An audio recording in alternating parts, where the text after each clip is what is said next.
I'm gonna call the meeting to order anyways. Okay, what's your email? 6:30. Try to keep us on track, because there's actually times on the agenda too. Thank you. You're welcome. You need copies. No, I didn't.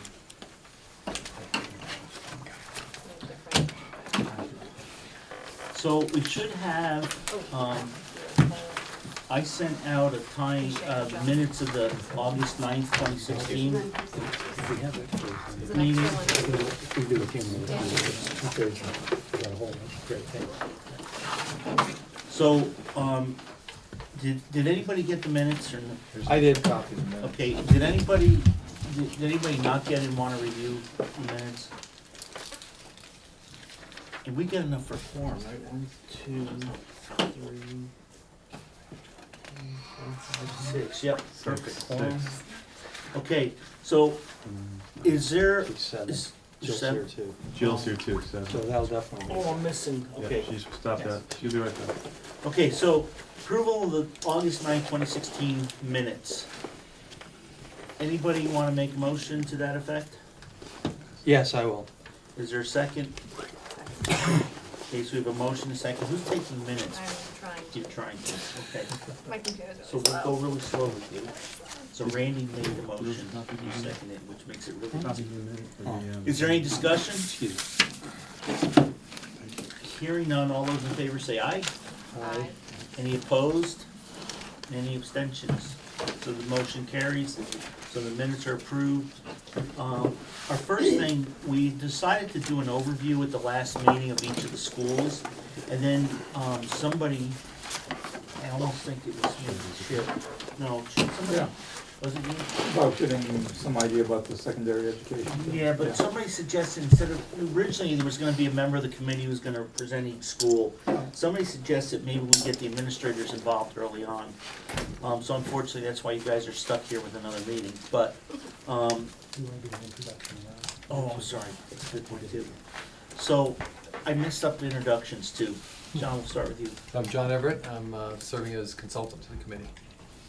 Matt Martyn, principal at the Dover School. I'm Bill Antone, I'm the superintendent. I'm Tammy Bates. I'm the principal intern at Wardsboro this year.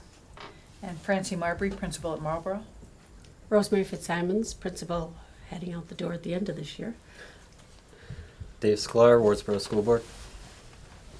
Sammy Morrison, Vernon School Board. Mike Hebert, Vernon School Board.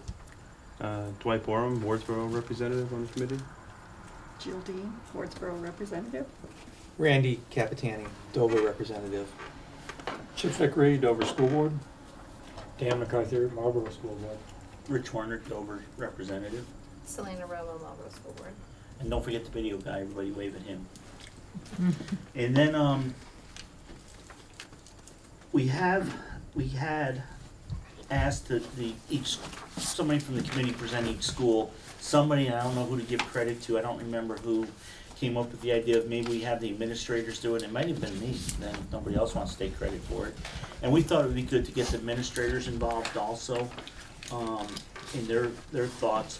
So we're gonna start just alphabetically, and I hate to do this because it's usually ladies first, Matt, but you're also one of the newer ones, so we'll Okay. let you talk about Dover for a few minutes. Okay, got some handouts here. This is just a brief slideshow. I'll let you guys take it and pass it along. Look up the screen over here. Hope you'll be able Either way. to crane around and see. Yeah, I'm not sure how to set up here. Here, I can slide down. No, I work out of the way. You don't have to move for me, but you might want to move so you can see. Is that gonna sense me as soon Did as you it- just send me this? Yeah, they are. Or the minute you sent the agenda. I sent the, do you want the minutes? Yeah, thank you. I already approved the minutes. Yeah, you want me to forward it to you? Sure. Okay, so this is just, I'll try to be brief. This is what I know about the Dover School after about 7 weeks on the job. So bear with me, and I'm hoping that if maybe our Dover folks can chime in on anything I missed, particularly about the culture and community. I think that's where the new guy comes up short until I get some time working with the school and working with the community. So I'll give you just some statistics that Bill asked us to put together. Some population information. This is 2010 census, about 1,124 people, about a 20% decline since 2000. Male-female split, median age 49 years. Estimated household income in 2013, 55,830. And it shows you the 2000 comparison, and then the Vermont state comparison as well, just as a reference for that. Per capita income, 32,000. Median household or condo value in 2013 was 265,000 in Dover, and again the Vermont comparison at 218. You can read the small print if you want to on your sheets or make notes, or I can send you the presentation if the print is too small on your little note sheet there. This is the demographic information. We're very white, as you can see, in Dover. Percentages are 95.6, and then 1.6, and so on and so forth. The instructional program at the Dover School is really based on the model that the teachers designed the instruction, specifically to meet individual students' needs. The instruction is designed based on the usual set of standards that schools in Vermont and around the country are using. The Common Core standards, the Next Gen Science standards, etc. We are also using the International Baccalaureate IB program, primary year program standards as well. It's more of a framework, but it's a project the school has been engaged in now for 3 years, and we're working toward becoming an authorized IB primary year school. And we hope to submit our application in the spring for that. You'll see a little bit more about IB later. In this model, in our instructional model, the principal or the superintendent or the board do not dictate the materials. Teachers choose the materials based on the standards that they're required to teach. So it's a little different than some other models you are familiar with. It's certainly different than models in our region, where the district decides on the curricular program and the teachers are handed the materials and they follow a schedule. So that's a departure from the usual. The teacher's in charge of the daily schedule, and they use data to look at their effectiveness based on the standards that they're expected to be addressing with the students. Teachers take high-quality professional development courses to support this model, instructional design, workshops, independent study. They're continually reviewing their units and lessons, interventions with the principal and our school-wide intervention people to adjust the program to meet specific student needs as those change throughout the year. Teachers are trained to differentiate instruction and provide in-class targeted interventions as needed. Notably, the Dover community has invested pretty significantly in a pre-K program, pre-K through pre-K 4, which everybody feels has had a significant impact on the success of the students as they go through elementary school. There's a licensed pre-K teacher who is versed in all of the current educational trends, and so any kind of deficits or things are spotted early and addressed early, which gives students a better foundation for moving up through the grades. That's the concept. Significant investment in the last 3 years. The school has invested about $73,000 in the IB program to develop teacher skills and abilities to deliver instruction based on the IB model. It's an ongoing project. There's still quite a lot of work to do. This year our teachers will be piloting their new IB-based units and instructional models, and then they'll reflect on those, and we'll submit our application for authorization in the spring, and hopefully the visiting team will come in the fall, and we'll receive our authorization in fall of 17. Stat report. This is just where do our kids go, and this may be show up kind of small on your screen. Let's see if we can zoom in a little bit. But it shows you. Can you see that? Mm-hmm. It's pretty small. What's remarkable to me about this is the diversity here of how many different schools, middle and high schools, our students attend. And so I would say this is probably a good time to highlight the importance of the school choice to our community. They really appreciate and value the ability to send students to Brattleboro or Windhall or Manchester, and so on and so forth. Let's see, jump back over to slideshow.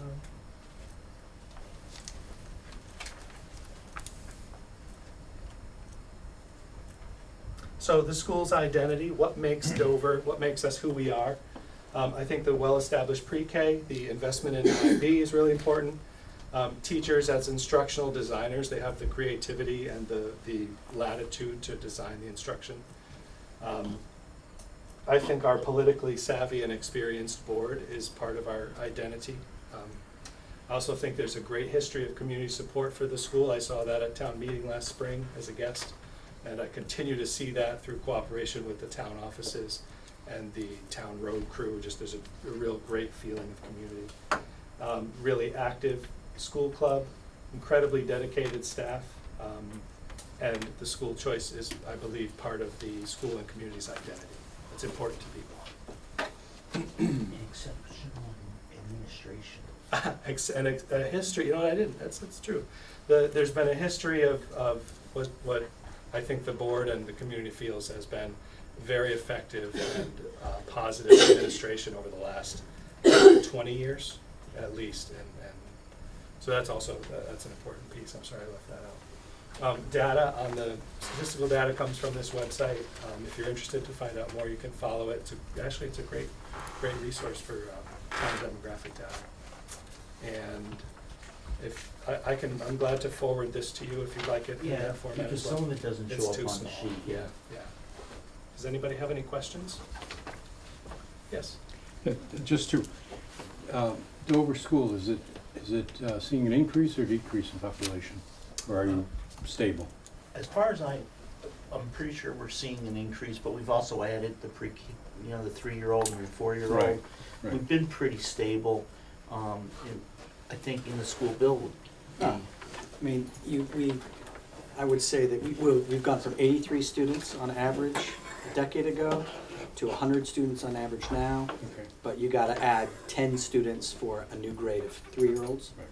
So 83 to 90 would be if you didn't add the 3-year-old program. So I would say it's slightly increasing. And we've also And very seen an steady. increase with people buying houses, looking to Dover, having researched the area. And one of the reasons they chose Dover was because of the school choice, the secondary choice. So it's very, very similar to what's going on. They have very positive elementary experience, and then the school choice at secondary. Yeah, I mean, if you go back to the slide that Matt had on, you've reduced the overall population by 20% Right. since Right. in the last 16 years, but you've increased the school population or kept steady over that same amount of time. Right, and that's the trend that we see in Vernon also, and I think a lot of that is attributable to choice.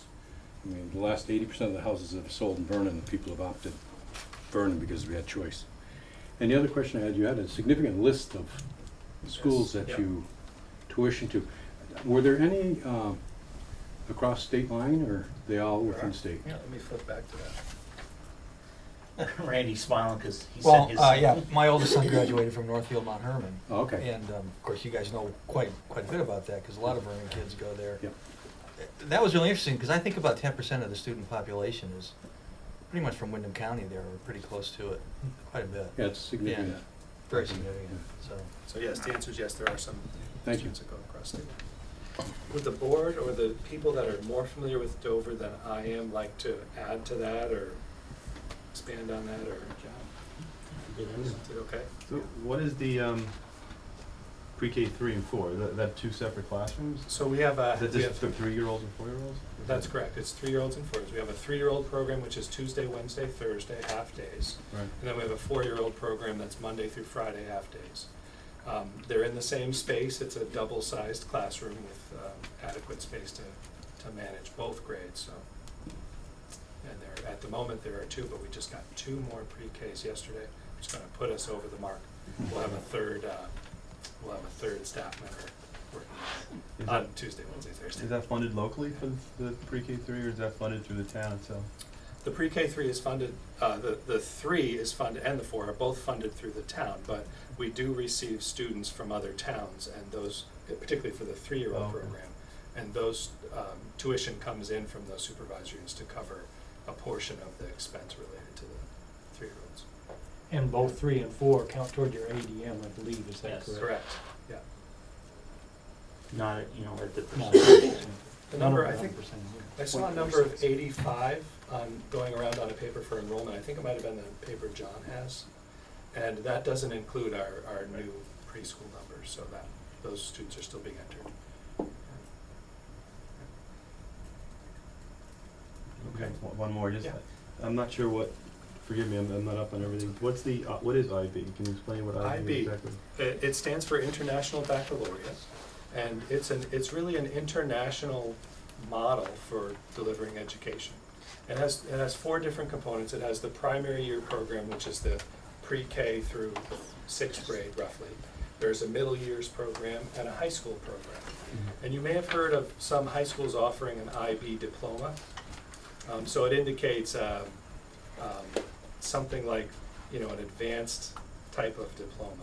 It's quite different in elementary school. The primary years program is really an instructional model based on inquiry and constructivism, and so it's more like a structure and techniques at the elementary level. It's kind of a way of teaching. And so once you achieve authorization, you're saying that you're agreeing to teach using their model, which is used in, I think, 142 countries around the world. It's a global focus. It's intended to go deeper instead of broader, teach kids more transferable skills and, things that are more relevant to what their futures might. Is there any foreign language included with that? There is foreign language. We have a 2-day-a-week Spanish program that happens at this point, and we would like to expand the Spanish program based on our recent, we had a consultant visit last spring who analyzed our program, and one of the suggestions was you should have more language in your program. So that's something that we'll look at. Thank Was you. that the IB consultant? It was, that's Oh. right. So the consultant comes for a few days and looks at everybody's units, watches everybody's teaching, and then comes back with a report for us a few weeks later, which is on a nicely laid out form and with very specific instruction for things we have to improve moving forward with our authorization group. How many years has it taken to get to the point where you're looking at potential Authorization. visit next fall? Usually it's 2 years. We're Oh, going just 2. into our 3rd year of prep, and we expect authorization at the end of that, so really to be into our 4th year.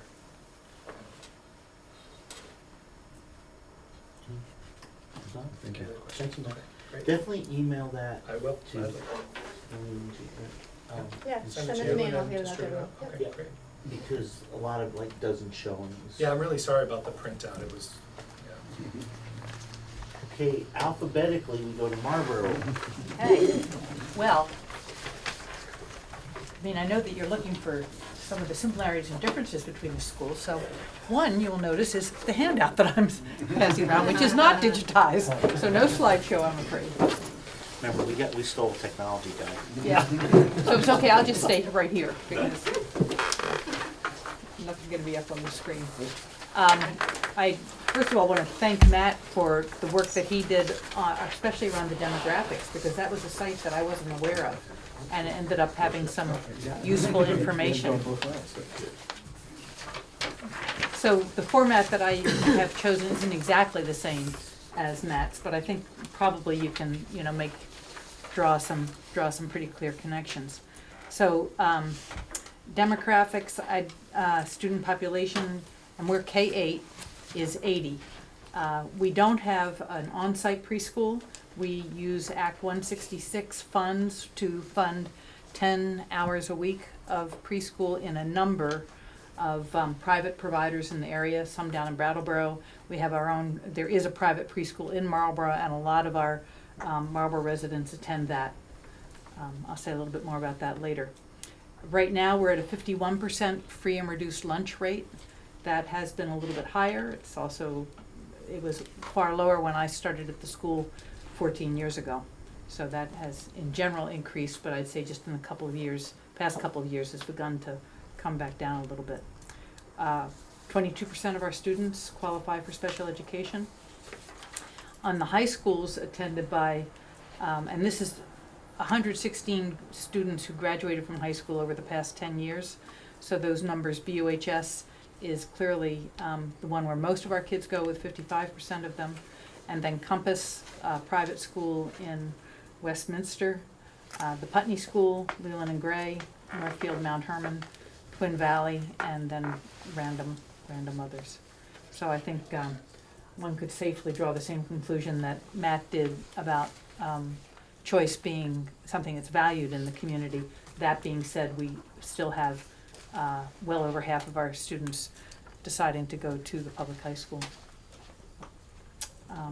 And then I thought it was important to include about our staffing. I think the longevity of our teachers at the school is a really key thing to both the school identity and culture. And so we have teachers, the average tenure is over 10 years. Okay, so demographics of the town, it's interesting. So our population has gone up 10.2% since 2000. And that's actually this is all based on the 2010 census data. That's the most recent that there is. And our estimated per capita income, quite a bit lower than what Matt found for Dover. Racial makeup is almost exactly the same. I mean, we're all very white, which we knew. And cost of living index, I'm not sure whether you had that in there or not, but I think, as is true with most of Vermont, we're a little bit higher than the average for the country, so nothing really remarkable there. Administration finance, so as with Dover, we are not as closely connected with the supervisory union in the central office as a lot of the other schools in Windham Central, but we certainly do depend on them for a number of services: special education, grant management, help with budget development, and legal and administrative support, all of which are invaluable. We do our own payroll and bookkeeping. I think that's also true for Dover. I think it's not true for Wardsboro, but that's, okay, I already touched on preschool. I think the other thing to note about preschool is that there are conversations going on with the local private preschool about their possibly wanting to basically close their doors as a private preschool and reopen as a public preschool. So they would basically come in under our umbrella. It would be a Marlboro school preschool program, but that's still in conversation. And I think a lot of the uncertainty around Act 46 is causing them to take their time in making that decision. So.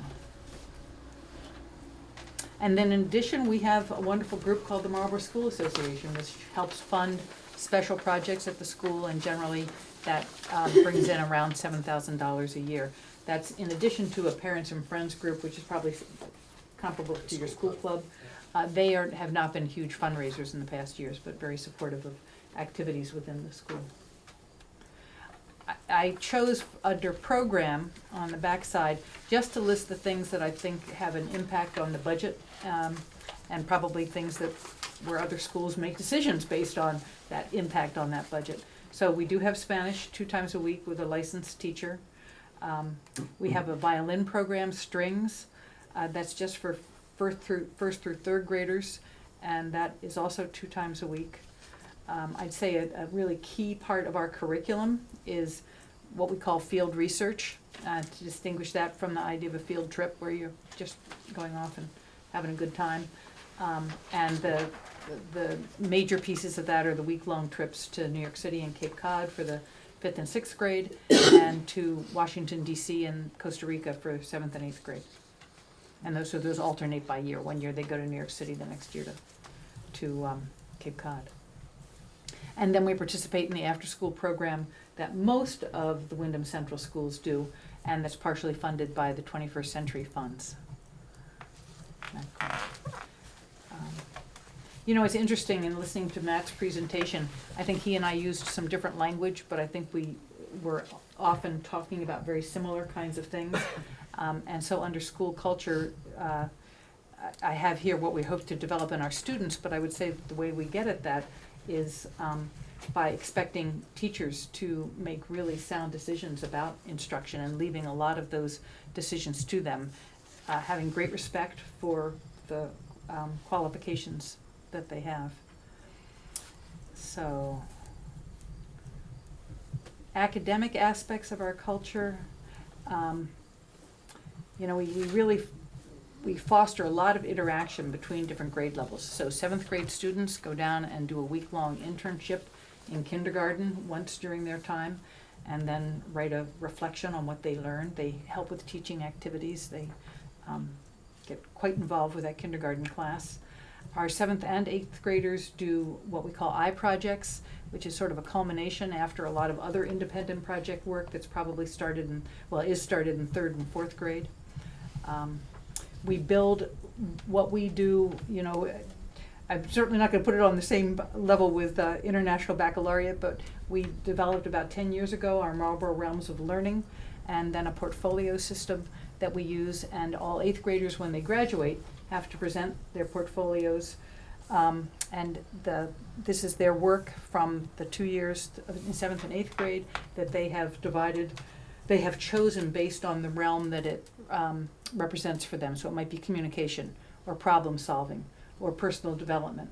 And they present their work to a panel, which includes their teachers and me, a board member, and this past year we tried to get members of the faculty from Marlboro College, because that's a great resource we have in our community, and continue to try to, you know, really tap that. 2 years ago, we began developing the personalized learning plans that are required by Act 177. I think I've got my numbers right too on these acts. I want you to know that's not necessarily an easy thing. And we're really excited about that direction that the state of Vermont is taking, because it fits really well with what, you know, what we believe around kids taking responsibility for their learning. We have a strong EST, which stands for Educational Support Team, that uses a multi-tiered system of support, so kids are getting support at the as they need it, as their needs become greater and that number becomes smaller. You all have probably seen that triangle. I'm not going to go into great depth here, but again, I think it's probably something that Wardsboro and Dover both also would say. We really emphasize the social emotional aspect of children's development, and though we don't use PBIS, again, which I know Wardsboro does, we do use a 3-tiered model of support for students that encourage them to learn to take responsibility for their own behavior. At staff meetings, we spend a lot of time talking about individual students' needs, and particularly with regard to the playground, where everyone is out on the playground at once, and there are all sorts of social issues that go on. And then that bottom section is, I find this a little tricky to read. For one thing, it's very interesting. This is the enrollment trend data for Marlboro School. And Dan, I think you had something that suggested that it was sort of steadily, that it was a slight increase. This is very hard to interpret. I mean, it really bounces all over the map. It's very interesting. Apparently 2004, we shut our doors and didn't have any students. I don't know why that happened. So, but other than that, then the numbers range pretty much from 73 at the lowest to 90 at the highest. And this year, I believe we're going to be opening with 80. So it has been bouncing around, and if you ask me next week, it probably will be something different. That does not include our pre-K students. So, happy to answer any questions. This may be irrelevant just because it was 16 years ago, but what happened 2001 through 2003 where you're showing high school numbers? Were they in the same building at that time? You know, I don't know. I didn't have a chance to ask our administrative assistant where she pulled these numbers from. Okay. So I'm not sure. The other, on the front where I showed you the, where they went on to high school, I can get that information if that's something that would be useful in terms of the numbers who were of high school students at each year. I think But nothing has John- changed structurally, it's Okay. exactly the same Right. setup, Oh, just, yeah. just Right. possibly an accident of including some figures where they shouldn't. Oh, okay. And I think, John, didn't you made up a sheet that had all 3 schools that would have those numbers in it? Not the high school, Not all. I just did the K-6 Okay, for comparison purposes. that's something that, yeah, we'll get eventually. So. Are you all set, Jim? Yep. Sorry, Mike, go ahead. No, just, both the schools that offer Spanish now, is that a kind of an elective thing, or do all the kids get exposed to it at least initially? All of the kids take it K-8. Okay. Actually, 1 through 8. Kindergarten does not yet. And 7th and 8th grade have it even more intensively, and, you know, with the trip to Costa Rica sort of as a culminating kind of thing for Thank you. actually putting it to use. Any other questions from Marlboro? Very well done, thank you. Okay, I am really sorry because I just knew of Rosemary and Wardsboro. I didn't know that there was another person, Yeah, so and I didn't I drew the recognize short stick, so it will be me. you. So there was nothing intentional on that, I just didn't know. That's fine. So Tammy, as I'm you not afraid. now realize, is doing an administrative internship, and I'm, part of my role is mentoring her through that, so. So it'll be good practice for me, so bear with me. So you're doing electronic. Yeah. Yep. So, sorry, Tammy's got a busy year. She is I'm going. a teaching Yeah. principal while going to graduate school. Wow. So, but I have been a teacher here at Wardsboro for 10 years, which has been great. So I've been part of this whole process. She's got nicer pictures.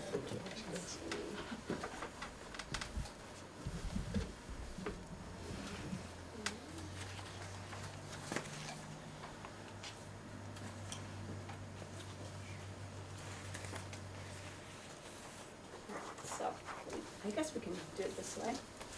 How come it's not? Present. Upper right. Okay, thank you. Okay, Fancy. perfect. And now it's loading. All right, so Wardsboro School. A little bit about Wardsboro School. Currently, we have, for the upcoming school year, 52 students enrolled. And as Francie said, those numbers fluctuate very much throughout the year. Tammy, I would and just, the next I'm gonna jump in every once in a while, but I would say that we have had, my first year here was 2007, and we had 78 kids. So we've seen in the last few years a rather dramatic. Right, and I focus mostly on Wardsboro school demographics. I could probably pull up the city data site that Matt did. If you guys want to take a look at that, we can do that too. But here at Wardsboro, it's probably one of the, out of the 3 schools, the smallest of the schools. There's 4 multi-age classrooms. So we have a pre-K and kindergarten class, we have a 1st and 2nd grade class, we have a 3rd and 4th grade class, and we have a 5th and 6th grade class. We also have a part-time Title I / instructional support teacher, which will be me this year. And we will have a part-time special ed teacher and 2 paraprofessionals, as well as 1 intensive need student para. The special classes that we offer are PE 2 times a week, library / tech, art, music, as well as guidance. These are our enrollment shifts from last year to this year, so, you know, within 5 of last year.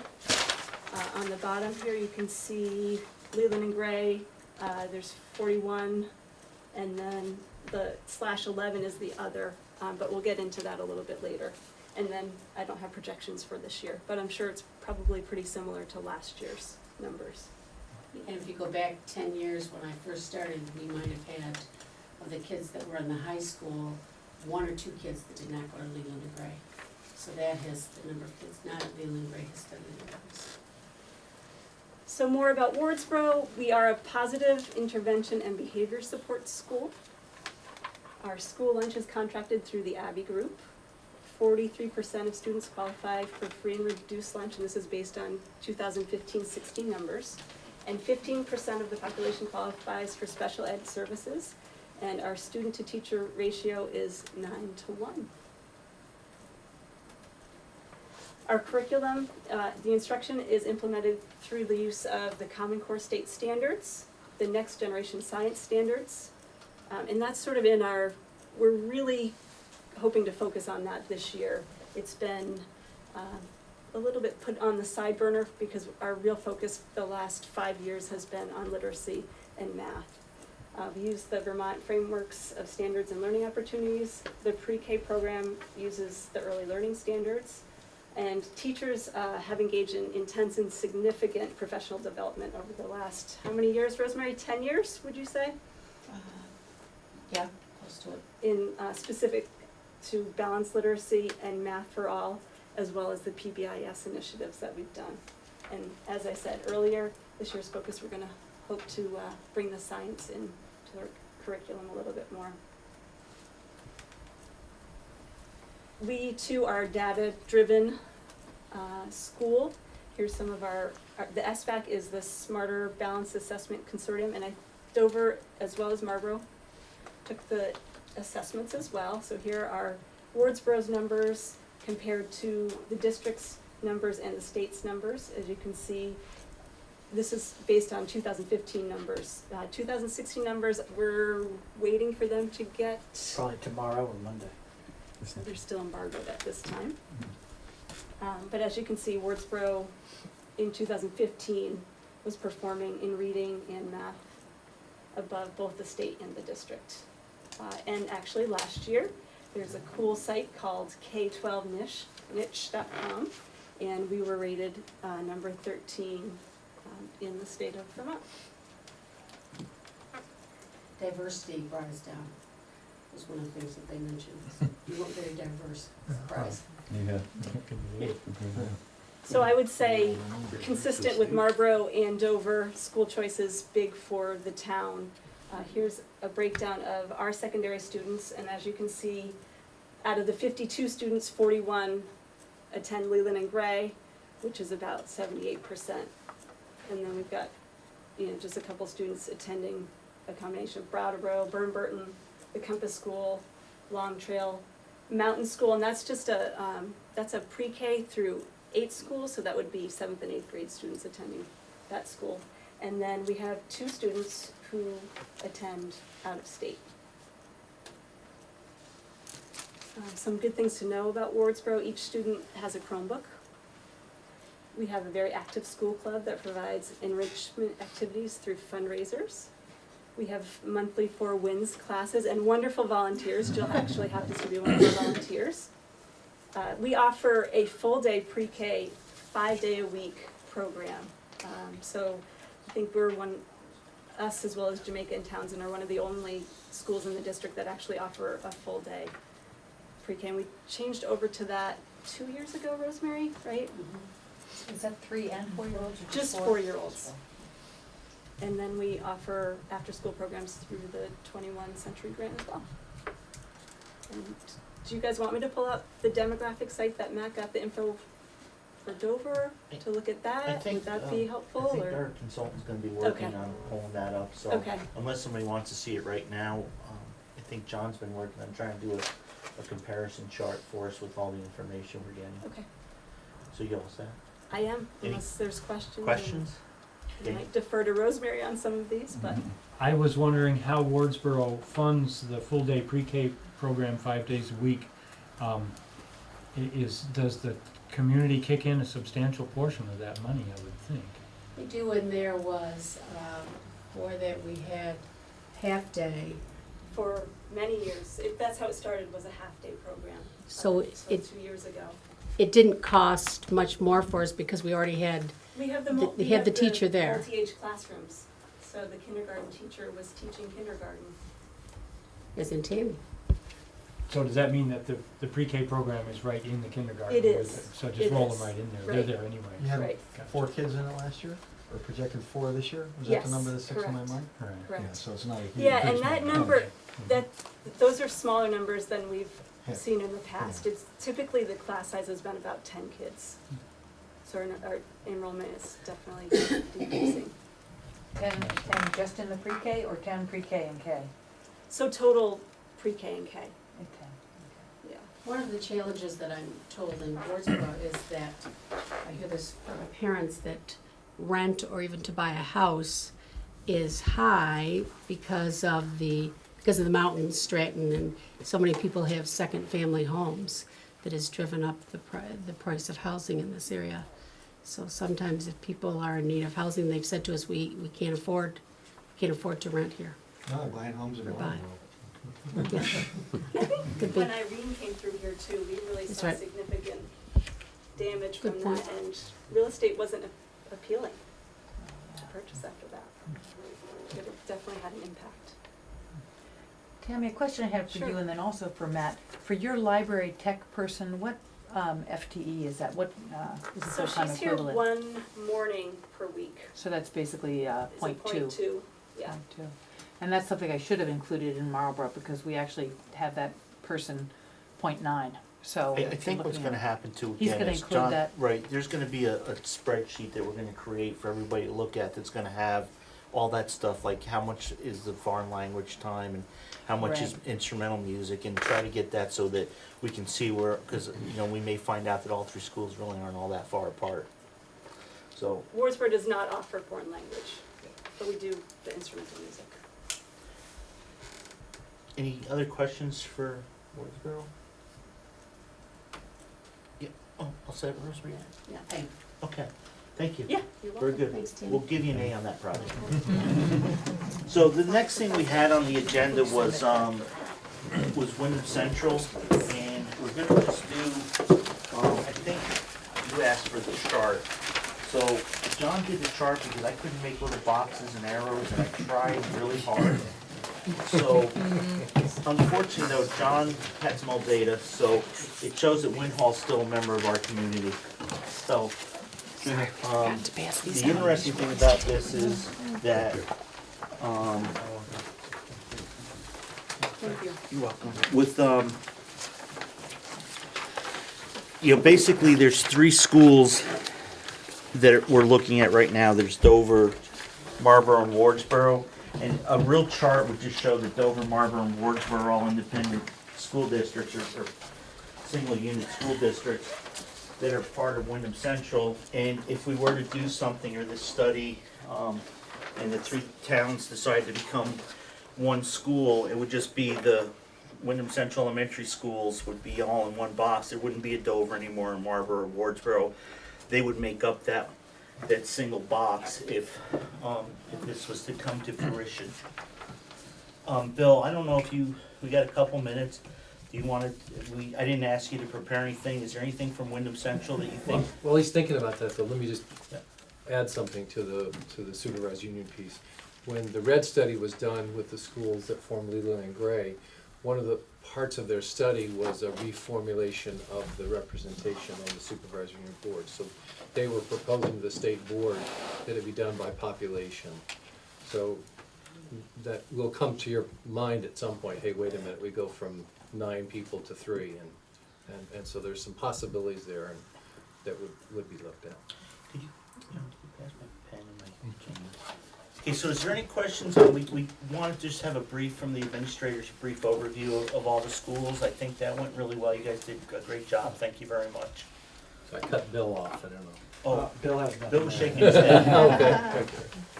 This administrator's on her way back to me. Have a good drive home. I will. Thank But you. if anybody goes out the back door, if you would just make sure the door is actually shut, 'cause it doesn't like to Actually, shut. before you leave, can I Yeah. ask a question, Rich? Yeah. Just, in general, of all of you school administrators, how much involvement do you guys see yourself having in this process that we're about to go through? Because I'm sitting here looking at the 3 presentations, and they were great, gave me really good insight to what the schools are like, but I also came away with a sense that there's some real different cultures in the schools, and I don't think that's insurmountable, but I know you all communicate at a supervisory level, but how much do you see yourselves offering input to this group? I would say because I've been a weekday resident of Wardsboro, and I have a home in New York State, so from my perspective, and I have actually been part of this process before, I've always felt that I wasn't part of the community, so that it's the people within the community that really it's important for those people to make the decision. And having said that, Tammy is part of the community and She has been, certainly so is, I would yeah. think that she would certainly be much more invested. Not that I don't have beliefs, but I don't think my beliefs should be your beliefs necessarily.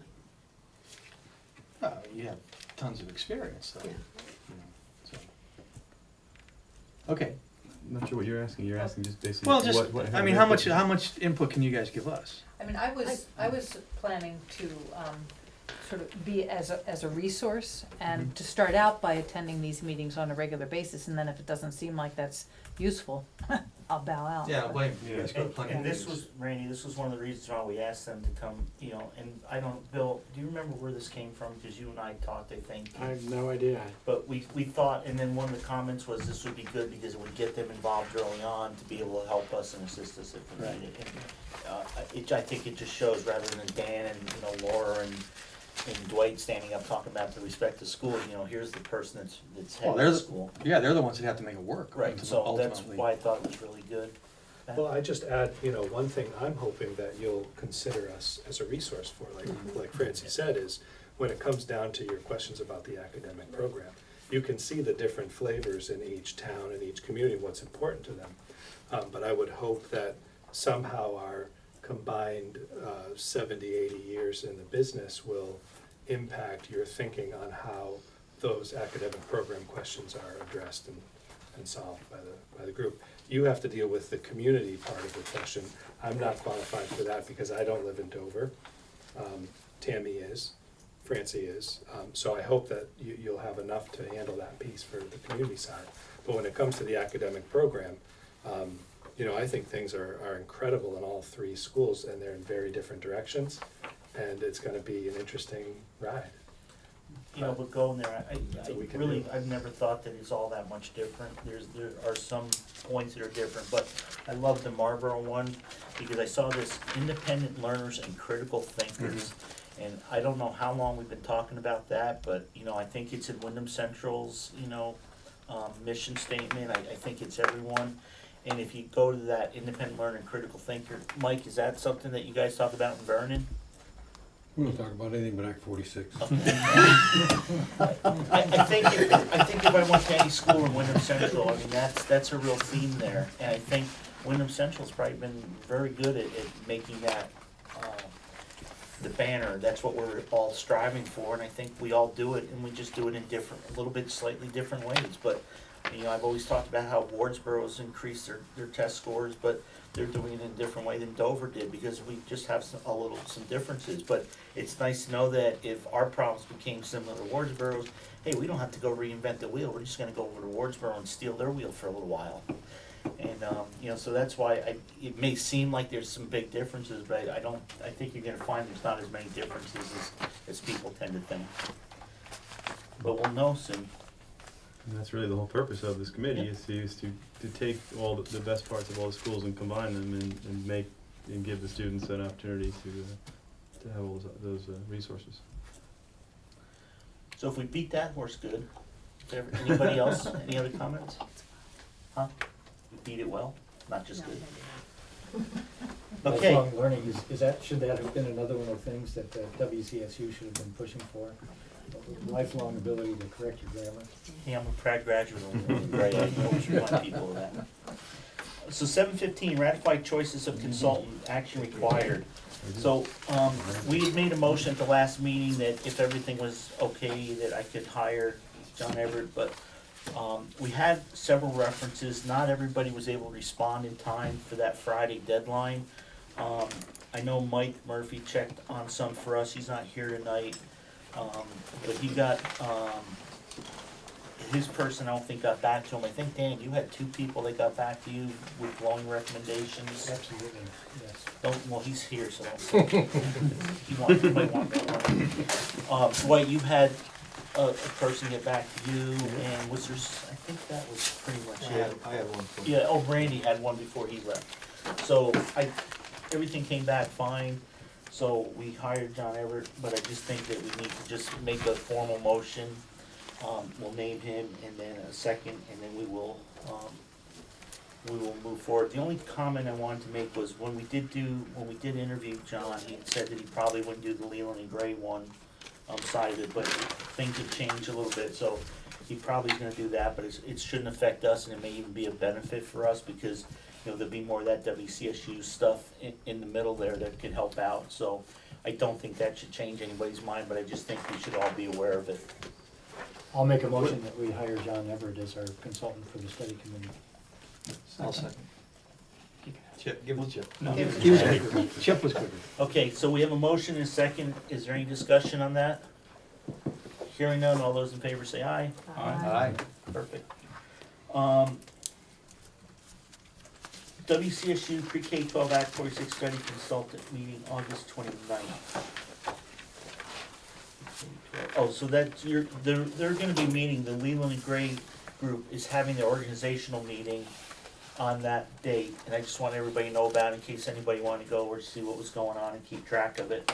Can you say that date one more time? August 29th, it's at Leland and Gray at 7 PM. That's Monday, right? Yeah. Is that a Monday, Bill? Yes. Yeah. And then just under here too, because I missed it earlier, I had a thing, and if nobody has a problem, I'd like to do it for next meeting, is I'd like to get, just for the committee, for the group, so I'd like to get like a, you know, when you take a piece, you go to a conference, you take a piece of paper and you fold it in half and you write your name on it. I want to do that for the committee just because we're different towns and we haven't all worked together, and then it may be good, if we start to get more public at these meetings too, and different people. So if nobody has a problem with that, I'm gonna have Matt help me out, we're gonna get some paper and make some name tags up for everybody, we'll hand them out at the next meeting.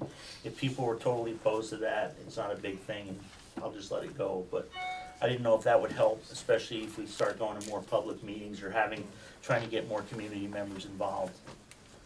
Everybody good with that? In gold, or what you made of? Well, this yours is gonna be gold. Oh, okay, I'll bring mine from. Okay. Beautifully involved. Okay, moving right along, review contract and budget. Somebody had asked about the consultant's budget. And what we found was that, we have a $20,000 grant. Our contract with, and I don't even know who, is a contract with VSBA? Yes.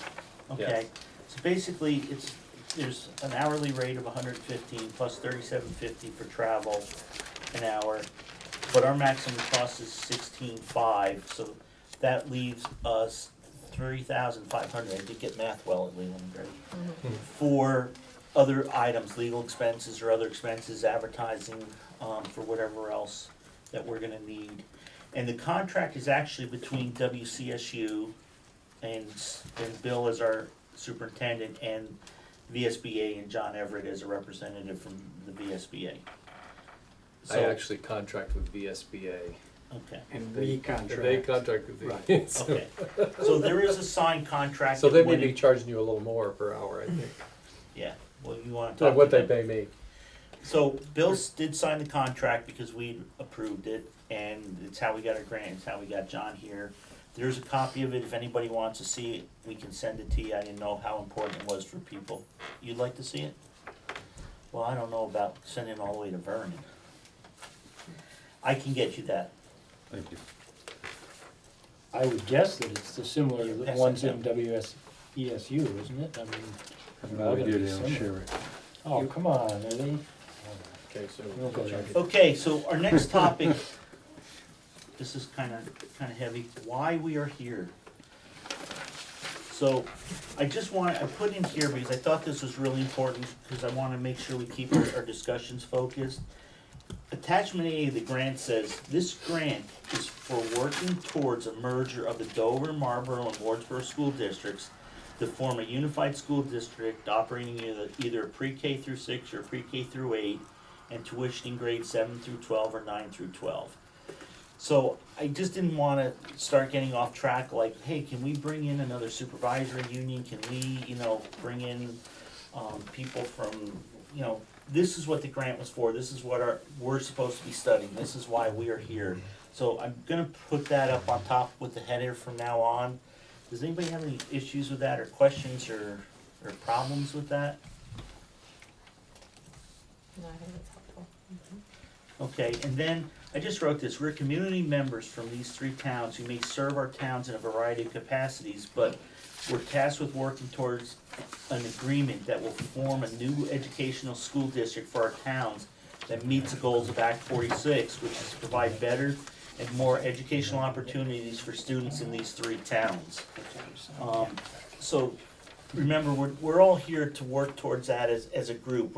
It's not Dover working with Marlboro or Dover with Wardsboro. I've had some other schools call, like Vernon's here. Jamaica would call up and say, can we join Dover's study? And I'm like, this isn't a Dover study, this is these 3 towns. So again, I just wanted to make sure we're all on the same page about that.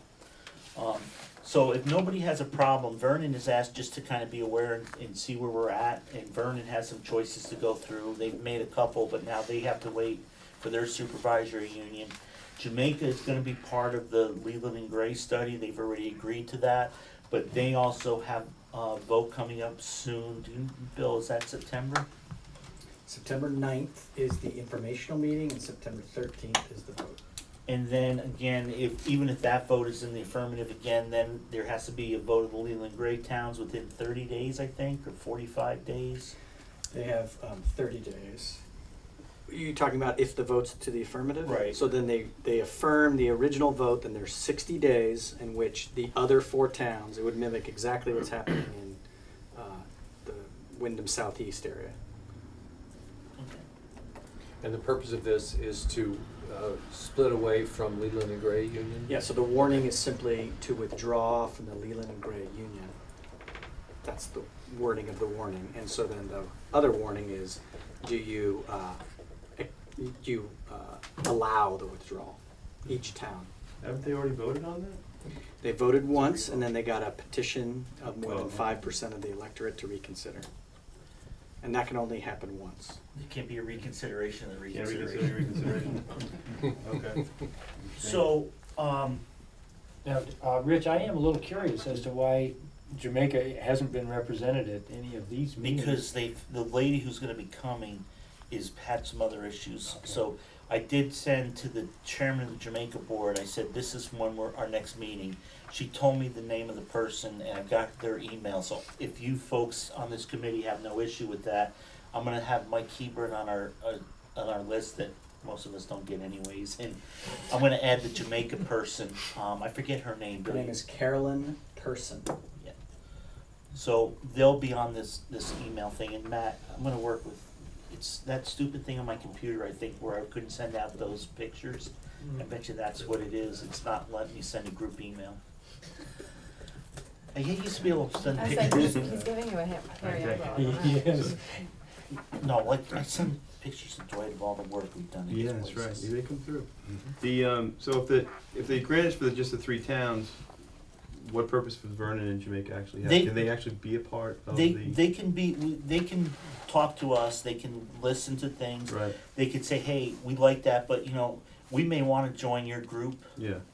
But if we joined your group, would you guys be willing to maybe add a little statement that says, if towns other than these 3 join, that they can come in the first month and have all the same rights as everybody else or something? If I remember correctly, the committee can vote to let them come in, but then they don't have a vote. Right. Okay. We're the only ones that get a vote. It's our grant. Yep.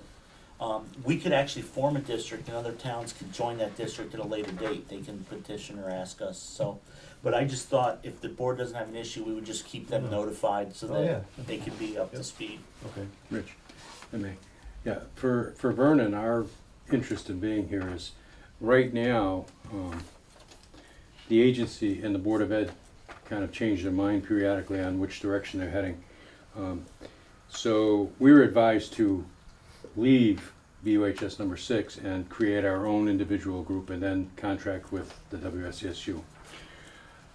The opinion from the agency has since changed that we can't do that. So our concern now is that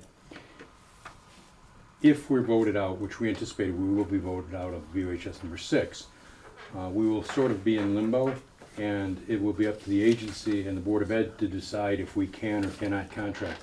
If we cannot contract, we will be looking to join with like towns. If we're allowed to contract, then we would be an alternative district on our own and just be contracting with the new entity, the new unified district.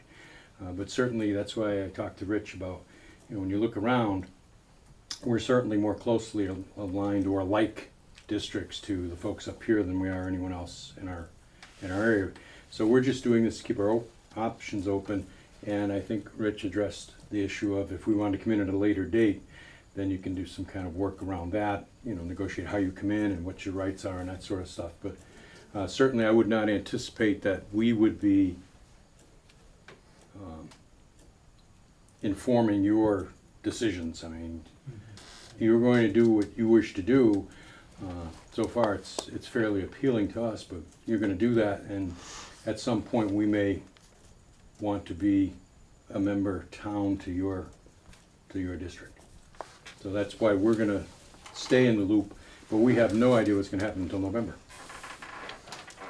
And one of the things, Dwight, where you were going to is that, Vernon may, one of the towns, other towns that aren't part of it may say, hey, would you guys put this in your articles of agreement? And we may all say, yeah, that's fine with us, and it's just something that maybe they're looking for that isn't a big, it doesn't matter to us either way, and we could just add it in there to allow for future expansion. Remember too, that this is probably the first of many edicts coming from up north, most peculiar. And they'll probably, this is the first round of consolidations or bringing people together, and there's probably gonna be future rounds of this. And the bigger you are, the safer you are is what it seems to appear to be, so. It doesn't hurt for us to have more of a group or a bigger group. Can I follow up with a question to Mike? Oh, yeah. Mike, I'm wondering, some of this is pending on you being able to contract with services to the Brattleboro district for special ed and things like that? Right, we need to be able to demonstrate that we can give the kids equal educational opportunities to what's going on in the supervisory union presently. Well, certainly to do that, what we would do is contract for those services from the new unified district. Because as you know, once they form the new district, all the existing districts are gone. So it's that new entity. So we have to be off on our own because of our school choice. And then if we're allowed by the agency or the Board of Ed to contract for those services, it won't make a big difference to us financially. The financials of it are negligible, no matter what we do. It's very minimal impact to anyone. But the big key is whether, if the agency says yes, you can contract for those services, then we'll go along. But at this point, I think they're annoyed with us, so they're not really. We'll see what happens. Are you an annoying person? I am. You've known me for years. How annoying can I be? It's the negative press you guys have given me. Yeah, I just tell it like I see it. Thanks You also for that, think- yeah. Okay, any other comments before we move on to the next topic? Create a timeline that allows for a town meeting day vote. Needs to be warned at the end of January for a March 7th town meeting date. I think I checked and it has to be an Australian ballot. There is no floor vote. We did find out that even things that are being voted on by ballot can be discussed at town meeting. I read my town meeting moderator handbook, so it's very interesting, but we'll get into that later. And that's the only way to ensure a standard vote by the 3 towns, is what we were told is why it's Australian ballot. So John was gonna work on a timeline. Bill had sent out, and I think I forwarded it to everybody who got their email. There was a sheet that had the timeline on the front page. There it is. And I think, John, you had some suggestions with that, or were we gonna work on that now, or? Yeah, we can. One question I had right off the get-go is, what is the implementation date of anything you might do? Well, it has to be. The 18, July of 18? Okay. I just wanted to make sure you weren't trying to do some really Right. rapid. No. It's not 18. 19. July 1st, 2019. Vote in by June 30th, 2017, and have 2 years to organize for implementation to Okay, take. all right. Good, that's We're not trying to rush anything. Good, thank you. That's really helpful. Because that makes a big difference in a timeline. But we have to get it together to present to the state board It's gotta be locked Well- down by June 30th, 2017. Right. But then you have 2 years to organize everything. Well, but before it's approved, then we can vote on it, then it has to go, doesn't it have to go to the state board? Before. There's two timelines. Okay. There's two timelines. I mean, there's our timeline to get to a vote, but there's also a timeline on implementing whatever. There's the statewide plan timeline. Okay. That's the 18. Can I ask a question about that? Go, Randy. So what we have to present for the vote in March, is that the complete agreement? In other words, if there's a 2-year implementation timeline, I think it's safe to assume, any legislators here in the room might decide differently, things will change in that 2-year timeline. So will our agreement be the do-all, end-all that the voters will approve? Or how do you build some flexibility into that agreement? I'm gonna point to John, who's gone through the process before. Typically, the articles are fairly high level about the details of it. I mean, there'd be some details like who's on, what makes up the board, Yeah. how, what are sort of some particular directions you'd like the whole thing to go. But once the new board is formed, then they're in charge, really, of what happens. So then that new board would be the ones to make any changes to respond to changes in the environment. But but the big picture about the dissolution of school districts and forming a single district, that's what's cut into the articles. Yes. So that leaves a fair amount of uncertainty for voters when this goes to town meeting. What we've done in the past is try to anticipate what those big ones are, those uncertainties that are gonna cause the most unrest and concern, and try to address them as close as you can, as much as you can. But yes, I mean, it does leave some uncertainties. Yeah. Okay, Laura's gonna speak and then you can take over. okay. So just in terms of what a new legislature, a new administration may do, I mean, there's no telling. You know, and I think it's just important that this group, that we act in good faith to try and comply and do what was put in front of us, and we'll adjust or whatever. But I think if we try and, even as a legislator, I mean, if we try and guess what may or may not happen, I think No, we'll just be wasting our. I agree with that. I don't see how we can. It's just, you know from experience, and you guys know when you put things out in front of the voters, Well, the more certainty you can offer them, the better you have of it being actually voted I in. think your certainty will be like in WCSU, there's gonna be articles of agreement, and as John, as John outlined, some of the things are, the inevitability of a school closure, how that would be handled, the makeup of your board and how that's determined, whether it's population or however you wanna do the makeup of your board. There's all those basic governmental and governance factors that you're gonna want in there. And that's what the thing that you're submitting to the agency for approval is, these are our articles of agreement. That's what you have to work with. Subsequent to that, if when we go back up in January, we start monkeying around, which there's already a lot of bills being suggested, what would happen would be that you would have to comply with any new legislation, but you need to move forward with your articles of agreement as conditions are right now. Because this is your best information, and that's what you provide your voters. These are our articles of agreement, just as in November, the WCSU membership will be voting, the other 4 towns will be voting on those articles of agreement.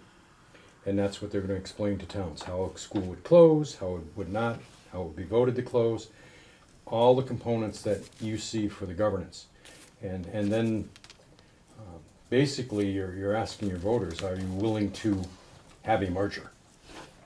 And then as things change, and as John said, once you have your new unified board, that unified board can make structural or governance changes by votes of the board. The WCSU would be 75% of the new unified board has to vote to make a change, and there are some things that it actually takes an affirmative vote of a member town. And those are all things you iron out. I don't know if you've seen their articles. It may be beneficial if I kind of shot those to Rich. Well, we've floated them around, I believe. Oh, okay. We got somebody's articles, Yeah, we have a couple of a different. couple different ones. I Yeah. don't think it was theirs, but. But I think Laura's right. You have to go with what's presently in front of you. You can't try and guess, because Well, the only thing no you one can knows be sure what's of gonna is, happen this year. the only thing you can be sure of is in 2019, the State Board of Education could force a merger if you don't do something. Well, they can assign you to a supervisor. They have the authority to assign you to a supervisor. Notwithstanding a change of law. Hmm? Well, you can't be sure of that. Change. Right. And he's right, the only thing you can be sure of is what the law says now. Presently, right. So if any,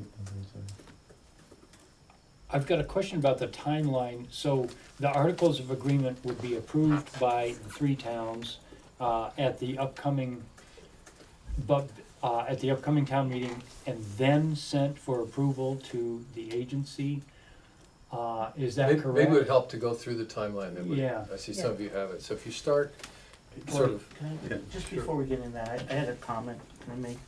go ahead. Not as a member of the committee, but one of the things that has concerned me, and I've had some people ask me about, and that's why I asked to step down for a minute, is, you know, there is a lot of talk about what's gonna happen. We're gonna have a new governor, we know that for a fact. We don't know what's gonna happen with this Secretary of Education. We don't know what's gonna be going on with monkeying with this law.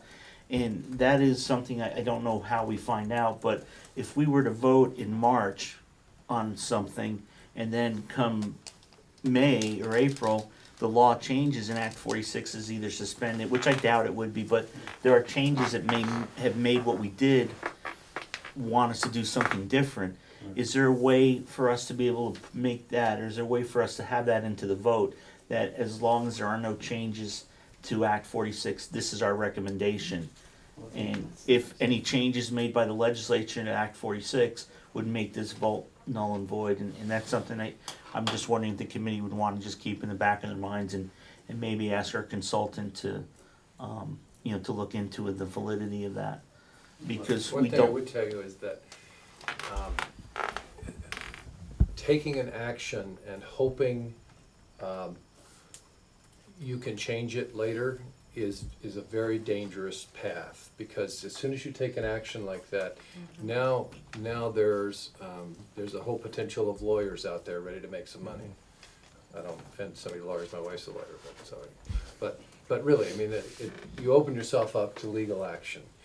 If you think there's enough, and during your discussions, you've got plenty of time to think this, if you think that there could be enough of a change in law that we might want to do something different, you may want to consider pushing your vote back till June.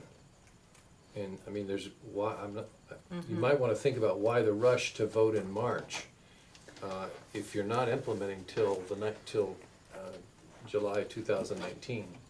That would give you a chance to look at what the legislature might do, get a better feel. Still, you should do all the work, but you could be prepared to say, look, we're really not gonna have this vote in March, we're gonna have it in June or some other time. Well, you would have to do it before June 30th. Right. Yeah, Right. right, we understand that. I think it, Yeah, I would say that's probably a game time decision. I mean, I think you probably wanna try and get to March at this point, because you don't wanna run out of time to have a revote. So if something goes down, if we don't vote until June, if we agree to vote on something, and we don't vote until June and it goes down, we're done. what do you mean we're done? So if it goes down, then we're, Time. then we're, Yeah, we're it might at the be mercy vague, of the but state to tell us what to do, what we need to do. You may, I mean, getting, you know, towards February, you know, The warning for a revote, and it all takes, I think, 45 days, right? Mhm. So it'd have to be mid-May at the very latest Right. to have the first of the votes, if you wanted to try to. If you want to try to do it And again. the trouble is, your timeline to get a March vote I mean, if your towns are like most, you need to have early January decisions, Yeah. and Yes. so the legislature hasn't even come Right. together at that point, so. Yeah, I would think the, you know, for the condos that I represent, they have bylaws, and legislation continually changes the laws, and Rich is aware of this, and whenever that happens, those supersede the bylaws that they've written, and that will happen in this case as well, I would think, so, you know, so we write these things, and they'll get, things will be in there, will no longer be, able to do, so we'll have to, the board, I'm suggesting what you're saying, the board will have to rewrite them every once in a while anyhow, so I think that's not a reason to delay. And you're right, I mean, that currently happens with the existing supervisory unions. As legislation changes, you have to adapt to it. But I think come January, well, in November, we'll know who the person is that's governor. That's the key. And in January, when they appoint their cabinet, you'll have a better idea of what direction you're heading in. And then, I don't know what Laura's been doing, but I've already filed, well, I haven't filed them, I'm having 5 pieces of legislation drawn up that would impact Act 46, but nothing so dramatic that it would change its, you know, its structure or repeal it or anything. I mean, any idea of repeal or anything like that, I think is not reasonable. But I think there may be some substantive changes to the law. But you have a much better idea in January when the cabinet is appointed by the governor what direction things are gonna take.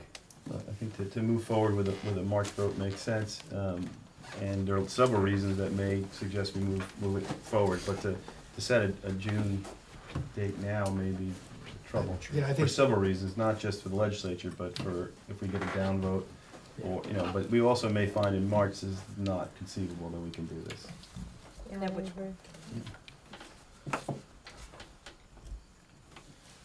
So are you back, Rich? Yeah, thank you. So the timeline is based on a March vote, figuring you're gonna have to have public information sessions in February before that. And, you know, places where I've messed up here, please speak up, this is just a draft that I put together.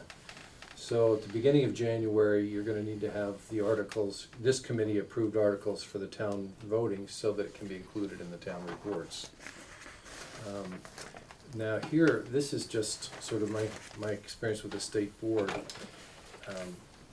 It seems to me that if you supported, if in November you submitted your articles to the state board, and usually used to be by the 10th of the month, I'm not exactly sure, but I'll check that out, but it's usually early in the month and they meet late in the month. Then you would have a chance to see what they did with them. If they did something you didn't like disapproved or said you have to make this change, then you still have December to make any changes to the articles that seem to make sense as far as working with the state board on that, so that you're still ready then for a December submission to the state board and then in January. So that gives you a little cushion with one round, an extra round with the state board. So then that means in October, you're really, the report is getting drafted and then approved. So September, which is, you know, a few days, you really are addressing the most important questions and working on community input. I mean, this is a rapid timeline here. So there are some questions of details you may say, look, this isn't gonna be important enough for us to worry about as far as the articles go, but really worry about the most important ones, just to see where you are. So with the proposed timeline or draft of the timeline, are there any questions on that, or do people think that's a doable timeline? I think we won't know until we get into it. I think we have to stay to that timeline. We don't have enough experience to change it at this point, and what would we change it? Slow it down doesn't seem to make a lot of sense. Well, I'm not sure I agree with that. I mean, I would think if we get to November 10th or thereabouts, and we just aren't feeling comfortable, it would really seem like a travesty to submit articles that we're not ready for. I absolutely agree with Let's that. be ready But at that point this to say, we gotta pull the plug on Right, this. but at this point, I think we have to stick with that time. That's my goal. And even if at that time, if you feel like you're close enough but just not quite ready, you can always submit them for December, and figuring that they would go through. And the other thing that happens is we start getting weather reports on the articles ahead of time. So your superintendent will have a chance to talk to people, I'll talk to people, Rich will probably have a chance to talk to people. So we'll get some idea if the thorny issues from the state board point of view are really gonna be thorny, or are they gonna be able to take something that's a little different than what they're looking at. And we actually, the January articles usually are by like the 21st, sometime that third week of January, so. You have that long? Yeah. Oh, that's great. Most, because it's usually the town clerk usually waits till, the end of the petition time, so in case somebody submits a petition to sign the warning, to put it in the town report. And that's true for all the towns, all 3 towns? Yeah, cause we all Great. vote, right, everybody meets on town meeting Mhm. day, right? Yeah. Wardsboro too? Great. Yeah. That's helped, I mean, those few 2 or more 3 days. weeks are Yeah. helpful. Yeah. So then, I don't know if we need to make a motion, but by consent, is there anybody that disagrees with this timeline? Good. Well, we're through the first month of it, what, you disagree with it? No, I don't Oh. disagree, I would just, because it is an incredibly aggressive timeline, and it'd be great to get weather reports from, folks in the know about it, the voters. We have to, Well, Laura, let's, why don't you hold that, okay, and if we're all set with the timeline, let's go to the communications plan. reading my mind, Laura, you wanna speak? why am I speaking? All meetings warned through WCSUs if it was a WCSU meeting, because we are kind of a subcommittee out of WCSU. We're also kind of subcommittees out of all our different schools, so I've asked that each school warn it, just like you would warn it at all your places where your school board meetings are being warned. And have the minutes posted everywhere where it's warned, and I think Bill's office is gonna take care of that, right? Yeah, so we warn it, and then we contact all the principals to double check to make sure that however each individual school naturally warns it. And we contact all the administrative assistants, so. And I'll work on my email list to make that better, and I'll send everybody out a test email in the next couple days. And then just if everybody can respond, that way I know you either got it or not. We are having all the minutes, all the meetings videotaped, so everybody wave to the video guy again. And they'll be available through the WCSU website, and we'll make that in the minutes maybe, or in the agenda somewhere, we'll make sure that we put the website location or how to find the videotapes. And then, so I put down there other forms of communication, so that's, what else do you folks think, or how else do we make sure we get this out? I like community meetings. I'm sorry, I like community meetings. yeah, Marlboro has a pretty strong representation, or reputation for having a lot of turnout at meetings. We had, I don't know, a lot of, look at Bill, we had a meeting on Monday night and there was, 30? people that came. So I think that's a strong thing for our town anyway, and it's an opportunity for our town people to be able to talk about it face to face, have real face to face time with all of us, not just the Marlboro board, but with folks from the other towns as well, and that's really valuable in our community, so. I think on the timeline, the community input was seen to be like community, getting Meeting together type with the thing, community. Yeah. And we also talked about making sure we just don't, somebody suggested last meeting, we meet at Dover, cause they're in the middle, and, we decided that we wanted to keep the rotation so that we get to every town, so that there is the ability for people to come easily, not having to drive over a mountain. Bill, you? I was just gonna ask Selena, when you're talking about community meetings, are you talking about both during this process and in that kind of January period? I think both, because I think people, personally, people ask me all the time, what's going on? And I think having these regular meetings open to the public is one thing, but I also think going to, we're talking a lot of lingo and jargon, and they don't know what we're talking about a lot of the time, so to have, either something right before our regular meeting that we just say, okay, we have an hour or whatever before our regular meeting that's open to the, community questions, see where we're at, get some information. Cool. That might be an idea. I have a request, can the minutes be sent as an attachment rather than having to go to the Google site? I think that has been happening. Is there any reason why that can't happen? No, we can do that very easily. That's how I sent you all the stuff for tonight's meeting. Oh, that you good, didn't well, get. when I finally find it, it'll be easy for me. I got it, I printed it. But it came as an attachment, right? Yeah. Yeah, Okay, so we'll make sure that happens, Dan. Any other, yes, sir. So, looking at the timeline, we've got some community input in a very nebulous term put there for September. What do you guys envision that being? Is it a meeting in each one of the towns and inviting people in? Or is it setting out an information sheet and gathering it back about what people might want to see in an expanded and combined school district? I mean, I think if you're gonna ask for community input, you wanna know what you're asking You for. have to be really careful about the questions you ask. Yes, absolutely. So, And Rabbit I think the holes. last thing you wanna do is have just an open meeting and have people come in and start taking shots at Oh, this. for sure. so Randy, kind of where I was thinking with the setting up the timeline and stuff is, our next topic is gonna be some important questions that we're gonna review. Brainstorming questions and answers, and my thought was to come up with some basic thoughts, ideas, maybe questions that we have that we wanna ask the community, maybe kind of where we think this is headed so that we can start to formulate something.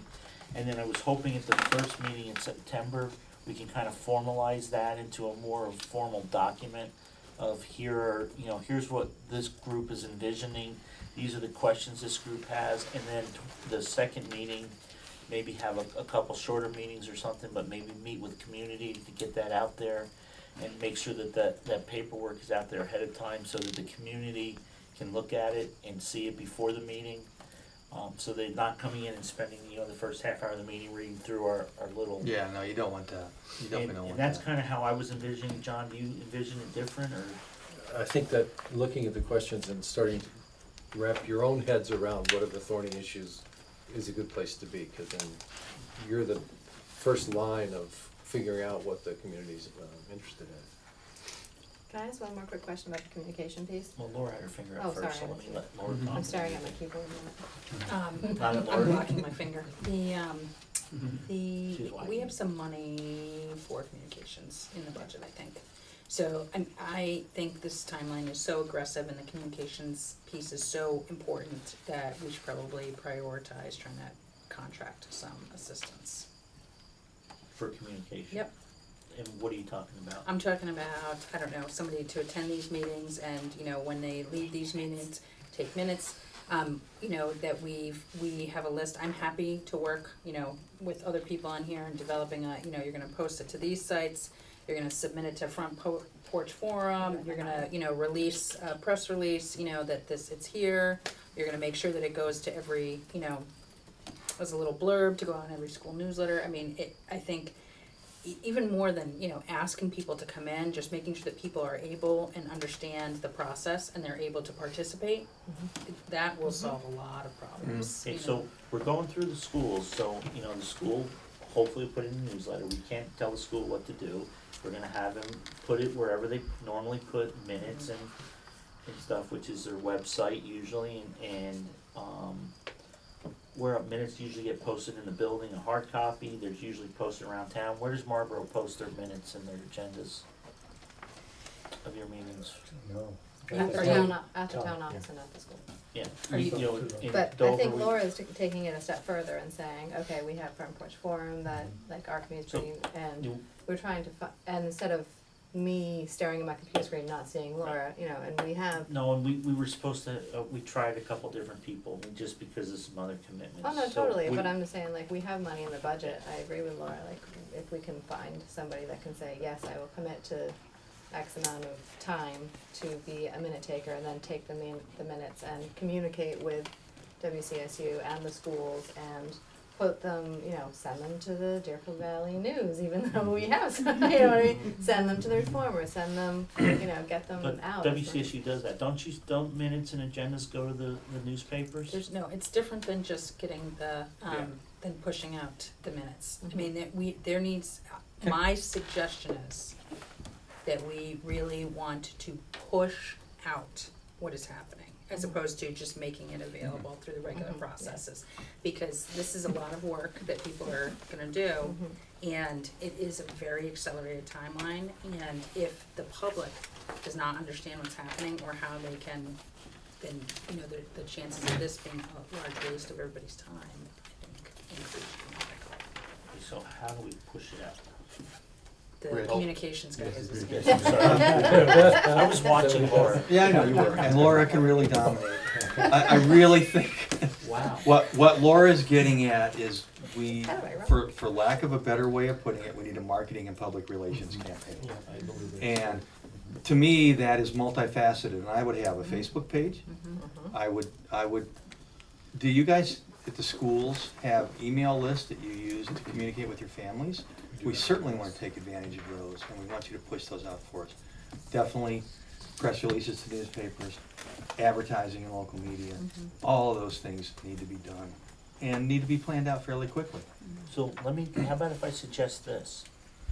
How about if I suggest that our media guru, that's you, our secretary, and Laura, is there anybody from Wardsboro that'd like to be on a little subcommittee? I see who you're pointing at. He's pointing at you. You got eyes on the side. The Wardsboro Library does a really good job with press releases. And I happen to know a couple of the people that work for you guys, right? Anita does a lot of that stuff, doesn't she? Oh. And I think she would be a good person to reach out to. Okay, so She'll wanna get paid, and paid for doing this, but So how I've used her about- as a freelancer, and she's really good. Let's do this, guys. Can you guys get together through email or however, I don't even think you have to really meet, but come up with kind of for our next meeting, here's what we think we need to do, and if you think that we need to bring somebody else in, just let me know and how much you think they're gonna need, and I can check with the supervisory union, see if that fits within the grant budget. And then if that is the case, and at the next meeting, we can have we can say, here's our basic plan, here's how we wanna do it, and we can move forward with it. And the next meeting's in September, and so then we'd start in October. No, we're probably gonna have 2 meetings a month, so Okay. it would be the second meeting in September, but between that first and second meeting, we can start pushing things out, and that's, the other September meeting was when we started to want to reach out to the public, so it fits kind of really well in that time frame. And we You should don't have have, anything else going on, Laura? we should have a recording secretary for the next meeting, right, Bill? Yeah, Peter can come, he just couldn't come to this one. Right. And when we're So in you can Marlboro, blame our Peter. secretary, our Right. minute taker can come, she's just in Florida. And I tried to get the Dover one, and she had family, and we've tried some other people, it was just a bad night. No, For it's minute the last takers. part of August, everyone's trying to Get run their last away one last vacation. time. So are we okay with that communication thing? Is there any other thoughts or comments, Dwight? No, I was just gonna agree, I think it's really two issues, I mean, to treat it just as like a school board, no offense to the school board, but it's not as high level as what we're doing here, the communication is really important, and I would totally agree with what you guys have already said, that we need to push this forward. And I mean, have big great notes, reports. push out. Yeah, that's the key word here. This is more for Bill. Because we are technically a committee of the school district. These have. No, we're our own committee. So how do we fall You're under? your own legal entity. How do we fall under public records with email exchanges? You are treated just like a school board. That's what I mean. Yeah. So they really need to be preserved somewhere, right? In case somebody. A FOIA request, as we all know, Yeah. you guys are all eligible. And we love them in my business, don't get me wrong, right? From the other side of it. So emails coming from your private email account probably aren't the best way to do this. Don't you guys have a WCSU email accounts? We do have a windhamcentral.org. And if Rich or you send those through that account, they will be saved on that server, is that correct? Tech guy? That's correct. They're stored in something called Vault. It's a function of Google Apps for And Education. I don't expect it to happen, but we might as well just plan for it now, if But we're you- gonna start pushing emails out. You'd So have to- everybody should use that Windham Central Board. Yeah, you'd have Yeah, to- that should be, Are you however su- it's routed, should Are start you from there. suggesting information, like any of these things, we would create a new separate email address for this study committee that is managed? No, Is that what you're suggesting? I don't know. No, we Maybe. can use the Windham Central. If we have, a Totally if understand. Rich has Yeah, but not a. everybody has a Wyndham, That's what Dwight, Randy said. Dwight That's and what Randy Ann- don't that's have what Wyndham Ann- Central. No, accounts. that's not the point. The point is, if they're initiated from a Windham Central server and the exchange goes through that email back to you, for example, Rich, then it will be preserved. See, It will be recorded. I'm doing my own personal one Yeah, because and I get very frustrated with the Wyndham Central one because it's not very user friendly for Leland and Gray graduates of many years ago. It also gets stuck in certain corporations' spam filters too. and never Yeah. comes But I through. do, everything that involves this, I put in a separate file so that if anybody wants to see it, and we did go through a issue with the superintendent where we were requested and required to present all our emails.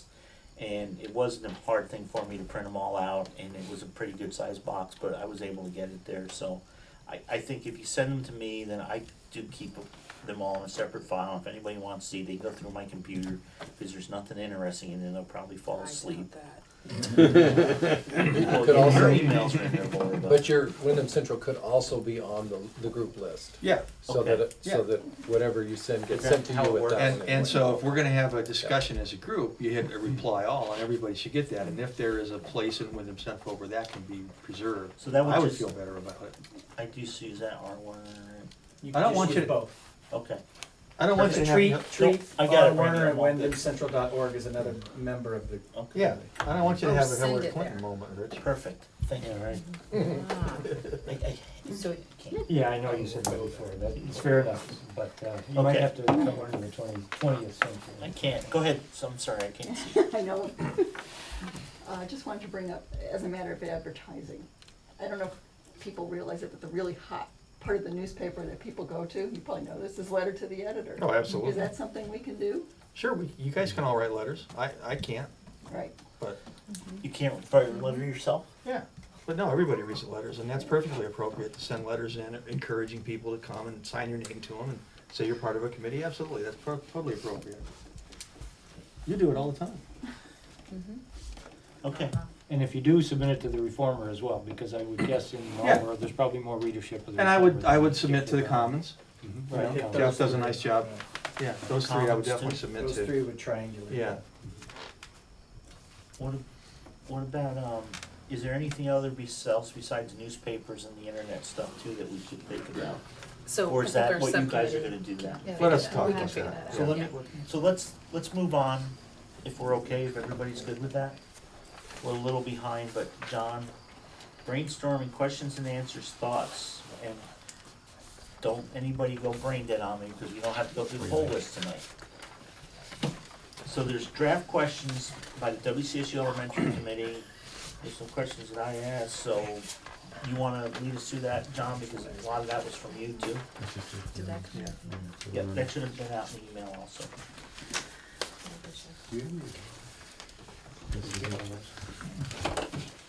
Brainstorming. So brainstorming, number one, what is the possible options for 7-8 education in a unified district? Possibly either pre-K through 6 or pre-K through 8? That's our first question. And that's one that we all agreed that we would discuss when Marbury agreed to become part of this group. So what are people's thoughts on that? Well, I gotta say honestly, I would never have expected Dover and Wardsboro to convert to a pre-K through 8. That wasn't anything I was anticipating, so don't be hesitant to say you don't wanna do that. So, I mean, I think, I would just say, in Dover, part of the survey did say we did not wanna go 7-8, but it wasn't really an option to have a combined 7-8, so I think that, 1-7-8. You're talking about a 3-10, 7, and 8. Yeah. I don't know that that's awesome, but I think that that's something that could be on the table. In Wardsboro? I mean, I think it would be a difficult sell for us to go back. We have the same, our community meetings said pretty much the same thing, that they wanted choice, but, you know, in listening to K through 8, there are other options. I mean, what would our school here wouldn't be large enough, obviously, to handle, not obviously, it wouldn't be large enough to add another classroom. But I guess, what would a K through 8 look like if we were to do it? Would it have, would be our students from Wardsboro in 7th grade go to Dover, and if you had the space, or, you know, what would that, or could Marlboro and Dover be K through 8, but Wardsboro be a K through 6, and is that a possible, that's not an option? And that's the second question. Question 2, is there a way the district can maintain the 7-8 program and still become a unified district? And John thought that there may have been some changes on that, but you Well, let me go back to this piece. There's a difference, you couldn't do it, at least right now, the way the rules are, where even if Dover became a K-8, unless Wardsboro said, and our students attend that school. That's what I'm asking.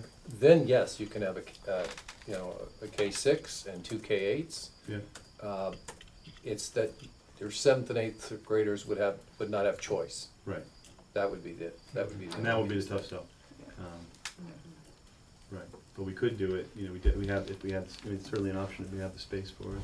I have in my notes just to push on that a little bit at the agency about, you know, could there be a K-8 in a district that didn't necessarily serve all the 7th and 8th graders? I mean, I know that's a mortal sin from the law, but I think unless we start pushing on these things to meet what communities need, we'll never get an answer to the positive if we don't ask. That's interesting. So that the Dover and the Wardsboro kids would still have choice 7, 8, but Marlboro wouldn't. Oh, could, sorry, go ahead. And that's a pipe dream, okay? I'm not trying to say that, but to me, if we don't ask, we'll never get any consideration on that. If that's something the committee's even interested in. That just feels like a little bit of a pipe dream going against. But again, it's, you know, if we don't ask it, you know, you're never gonna get a yes if you don't ask the question. But is that even of interest to you? I'm not sure I understood what you're saying there. What is that? Well,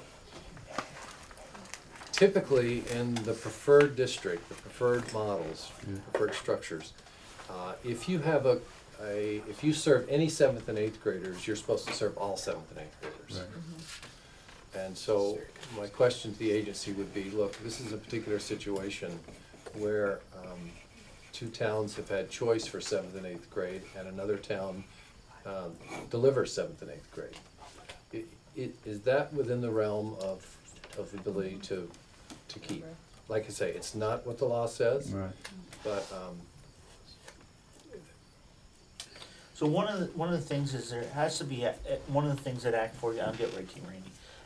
This Act 46 said, and there's been a few towns that have asked, is it can't, if you're, remember, this isn't the Wardsboro and the Dover and the Marlboro school anymore. This is whatever we wanna call it.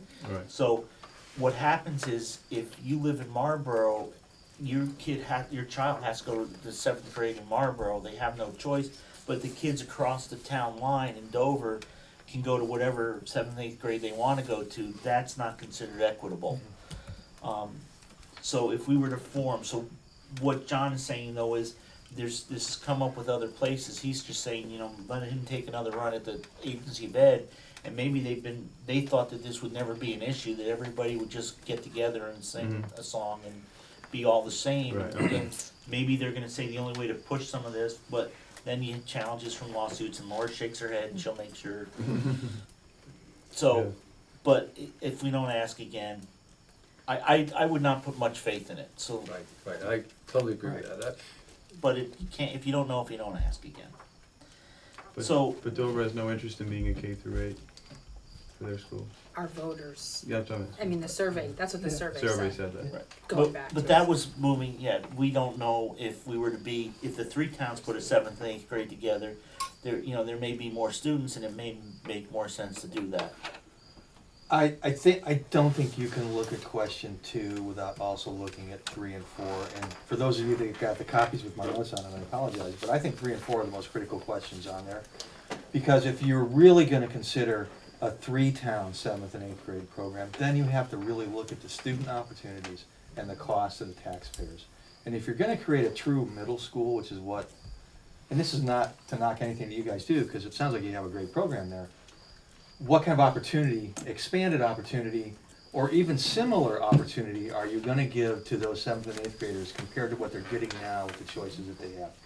And, I mean, if you start thinking about, where are they gonna have a gymnasium to play a middle school basketball game?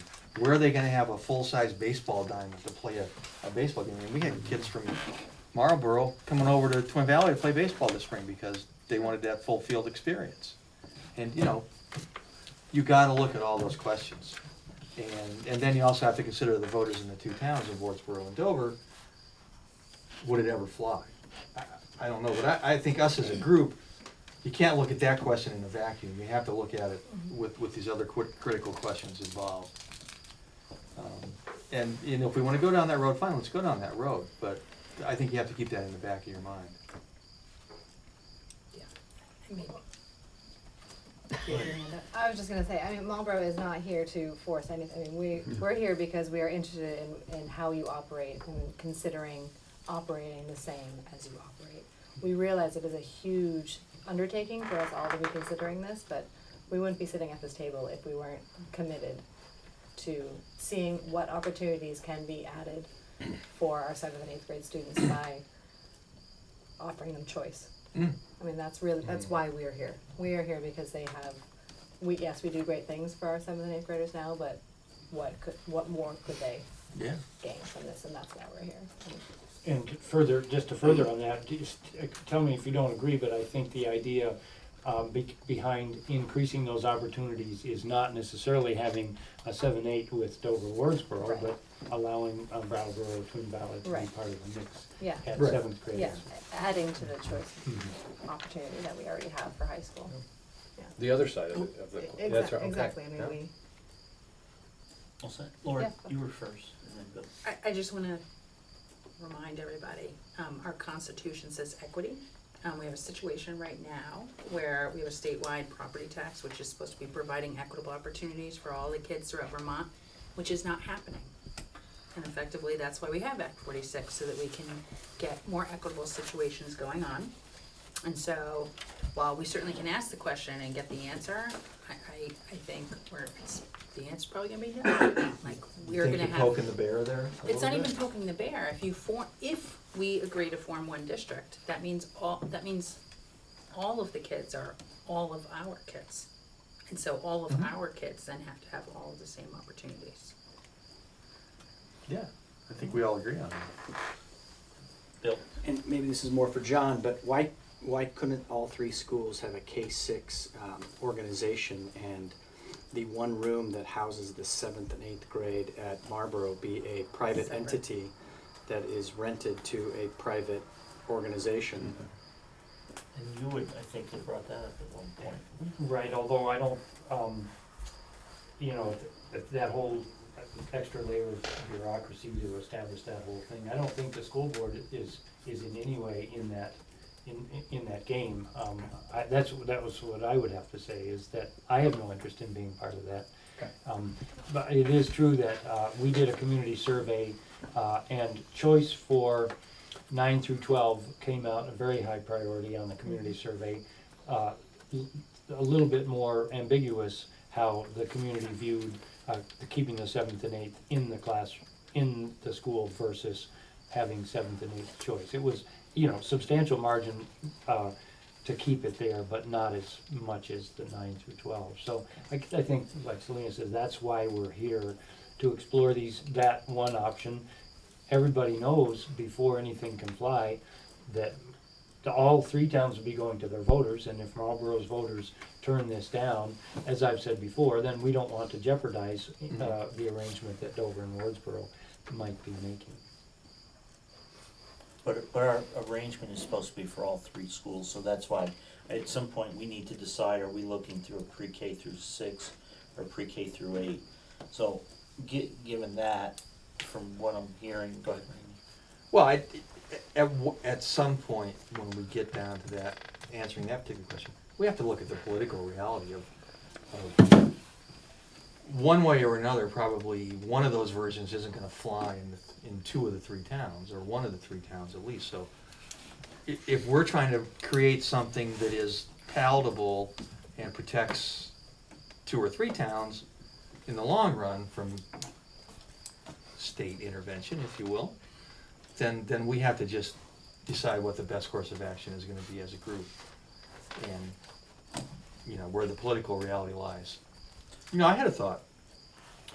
When you were talking about Marlboro considering adding pre-K, I mean, maybe you guys look at that as a bigger picture. Well, we bring pre-K in, but we consider the back end, and 7th and 8th grade we offer choice. And you keep the same amount of kids in your school, more or less, and you keep the same amount of staff in your school. You just sort of juggling the numbers. If you're gonna look at working with that private provider anyway, maybe you bring that into your school building. I don't know.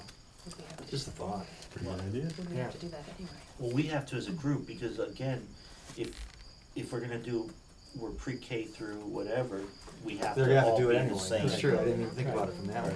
And I think Marlboro understands that if we end up as part of a merger with this district and it's pre-K through whatever, then our pre-K will be rolled into the school. Correct. So technically, Act 166 just says that you guys have to provide access and the funds to attend pre-K, but it does not say that you must house it in-house. But if we were to become one district, whatever. So we they could decide- send Marlboro kids to Dover. So we could do away Or with the Wardsboro. pre-K. It's universal choice in pre-K, Uh, no matter what. Okay. Whether you have an in-house program or don't have an in-house program, it's universal choice So we would for just everybody. decide what we wanna do. Yeah, you're really just looking K6, K8. Okay. It's choice for everybody at Okay. 3 and 4. That's good to know, because that doesn't hinge on Currently the. choose to have But people, families who live in Wardsboro, Dover could choose They can go anywhere they to, want. Yeah. to get the 10 hours free elsewhere in a Right. And we would just be billed for licensed that. provider. versus- Correct. Okay. So, So how would the programs that are currently going, if we did do one district with one the budget? district would have to, the new district would decide, are they gonna offer something in buildings, or are they just gonna pay everybody? It would be out of our control, it would be in the new district's control. Okay. And the articles should probably address that. It's Well, no, the such law a- addresses. The law addresses Yeah, I would- it. You guys cannot put a fence around I your think pre-K. you'd wanna stay away from that in the articles, Right, actually. we have to. Yeah, Right. because there's already a law that addresses that. Yeah, that's good to know. So thank you, Bill. So we're good there. So let me just ask then, the other side of the question is, you know, the Wardsboro group and the Dover group agreed to consider, you know, a 7th and 8th grade to be compatible to Marlboro. And I think you guys kind of addressed your thought on losing 7th and 8th grade to be compatible with the other two. And that wasn't something that came out, that came out more on your voter side, that wasn't gonna work, or that wasn't what they were looking for. I'm sorry, can you say that again? Okay, so it's more of a question, it's not a statement. When you guys did your survey, Yeah. the 7th and 8th grade in Marlboro, it came out not as important as the secondary choice for 9 through 12, but it came out that they liked the 7th and 8th grade in Marlboro. So it was a two-part question, because we were really trying to get a little bit more information. It was a question about, is it important to keep 7th and 8th grade here in Marlboro? Yes, no, and yes, people found that to be important, but also another part of the question was about expanding opportunities for junior high students, and that was also very high, yes, we really wanna do that, we wanna look into that. So, it's a double-edged sword, trying to figure out okay, So what does clearly expanding opportunities mean? yeah, clearly people are really interested in figuring out, expanding opportunities, having more choices, more programming, whatever that opportunities is for 7th and 8th grade, so that, which is part of the reason why, that particular answer to that question, and the large number of people that said, yes, we want to look at more opportunities for our middle schoolers, is what brought us to this table. So I think we still need to maybe let everybody think on that. We had some pretty good discussion tonight, and I think Randy's point of those first 4 questions kind of all work together. So I think instead of kind of trying to go somewhere with a decision on this, let's let this all brew, and we'll make that one of our things, and when we go into our parking lot next time, it'll go in the parking lot, and it'll be one of the first things discussed when we get to parking lot at the next meeting. And it seems to me that there's really not a lot of interest in pushing this whole issue about two different setups. So I'm not gonna push that if people aren't interested in that. I think, it's a yeah, waste everybody of feels time. pretty comfortable with that, right? Everybody out there keeping up with us? None of you fell asleep yet? Well, I mean, that's already been turned down, right, for Windsor Northeast, so. Right. Okay. But again, you know, my only thought is maybe whoever's doing all this up north has said that, you know, well, there's only one person asked about it, so it doesn't matter anyway. So if all of a sudden 50 schools or 50 groups throughout the areas, the state started asking about it, maybe they'll say, hey, we really need to consider some ways to make this work for people so that we're gonna get what we want and they get what they want. But then again, Laura says that Yeah, but it's going not right back to equity, Laura's so. point about equity, unless we wanna give John's wife some more work. No, Yeah. she's retired. That question has been asked by a number of Oh, it has. different districts, yes. And I asked that specifically a year ago, and while it's unclear that Act 46 says you can't do that, what is clear is that there would be a constitutional challenge because you can't have two entities in the same district, one doing tuition and one not. And that would go to the question of equity. So you could probably set it up, but certainly anyone in the state, it wouldn't be somebody in your own neighborhood, anyone in the state could sue your district over an inequitable situation. That's what triggered Vernon to do what we're doing. Otherwise, we'd have said, okay, we're going to be the choice school and everybody else, but you cannot coexist a tuitioning program and a non-tuitioning program in the same district. That flies when you're in the I think for you to spend a lot of time on that would be counterproductive. Okay, so I think we put that one to bed. John's not gonna waste any more effort over it. Yep. And in the next meeting, we need to really look into this, you know, we need to kinda start, I think, cut bait or fish or cut bait, move on. 5, enrollment trends for the 3 schools. I think our administrators covered that pretty good, and I think John will take some of them and make us some charting. Actually, I have something for you there already.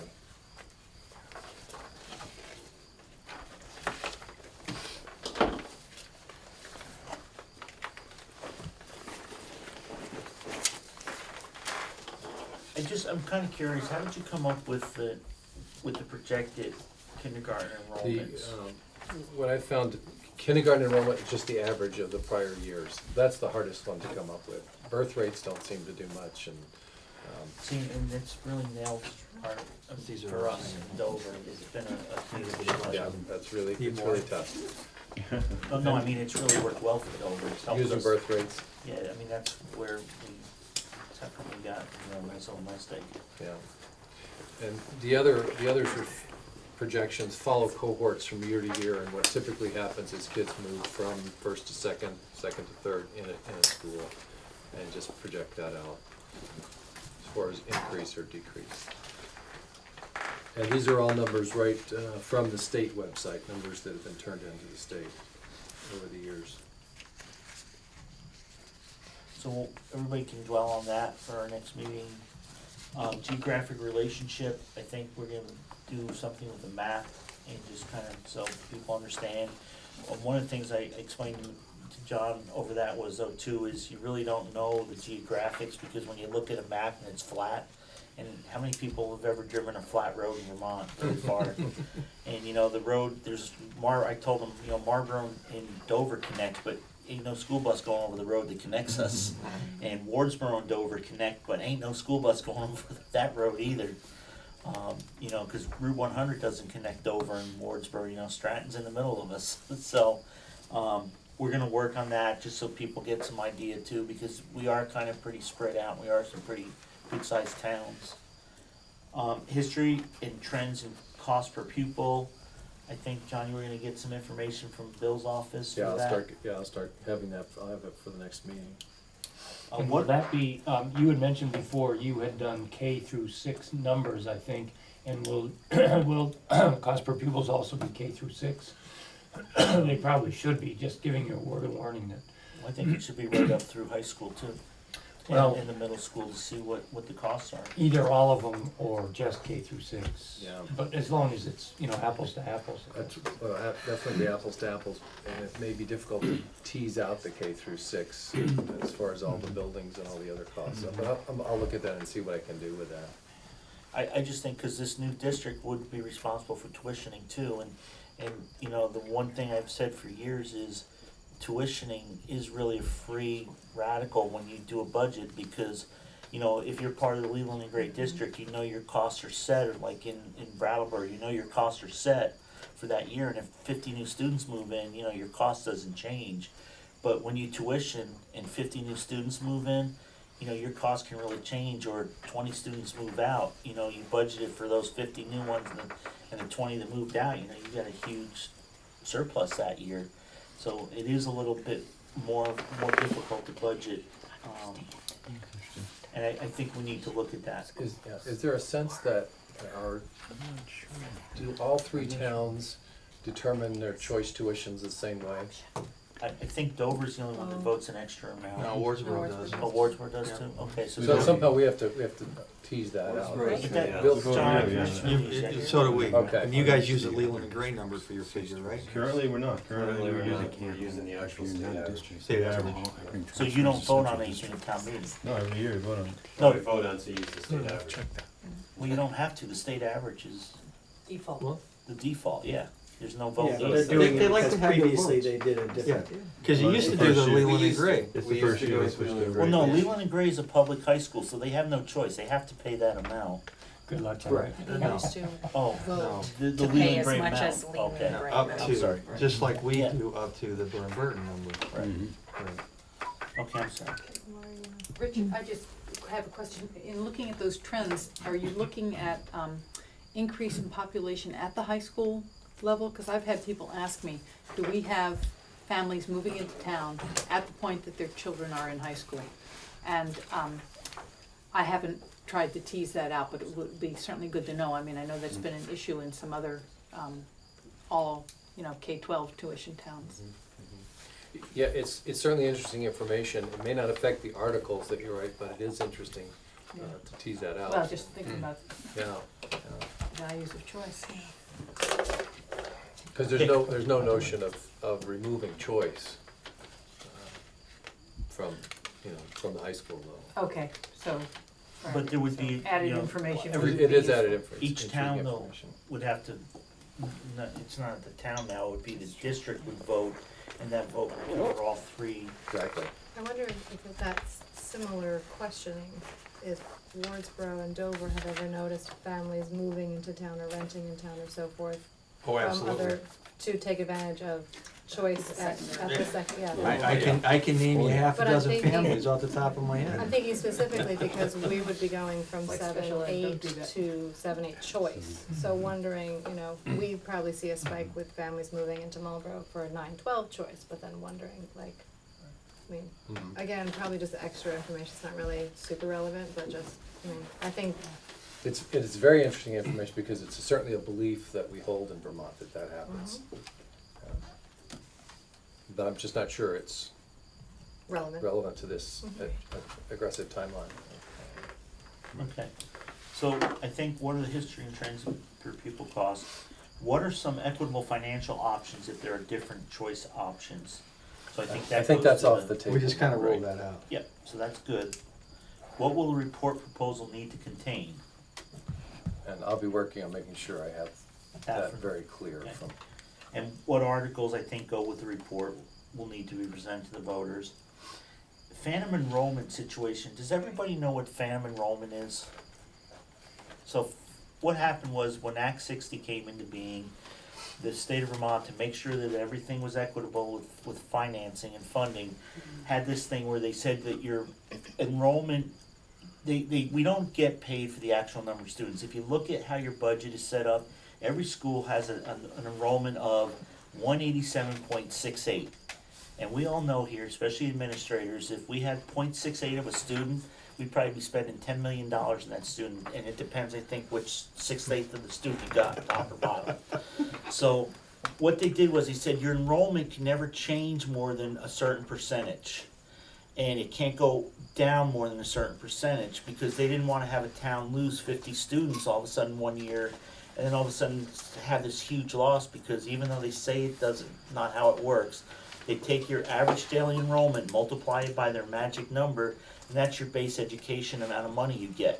So if your enrollment drops, you get less money. If your enrollment increases, you get more money. But they said, we don't want it to drop more because that isn't fair to the schools.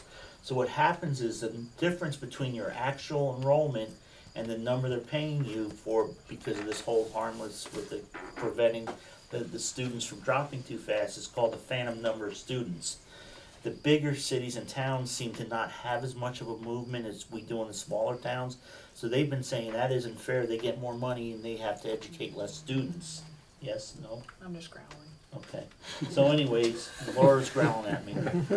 So that's basically the phantom number, so almost every school has phantom numbers because enrollments seem to have been declining.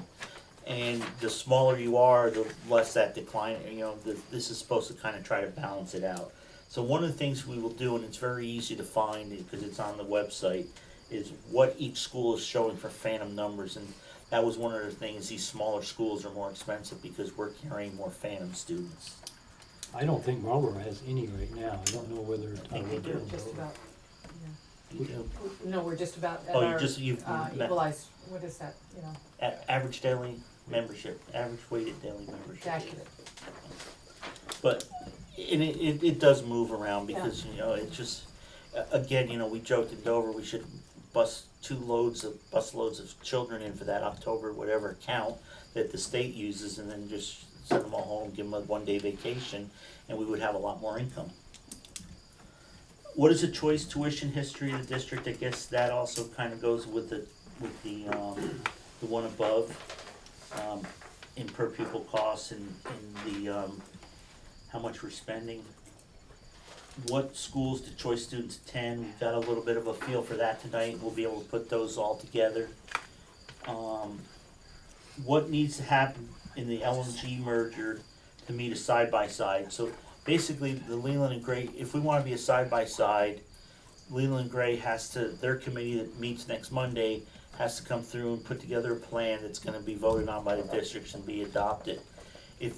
We're still okay if that doesn't happen, and the only reason I believe that is because if for some reason they choose not to do something and we choose to do something, it's gonna be very easy for us to go to the state and say, hey, here's an alternative model, we tried, they didn't wanna do it, look at all this work we've done, here it is.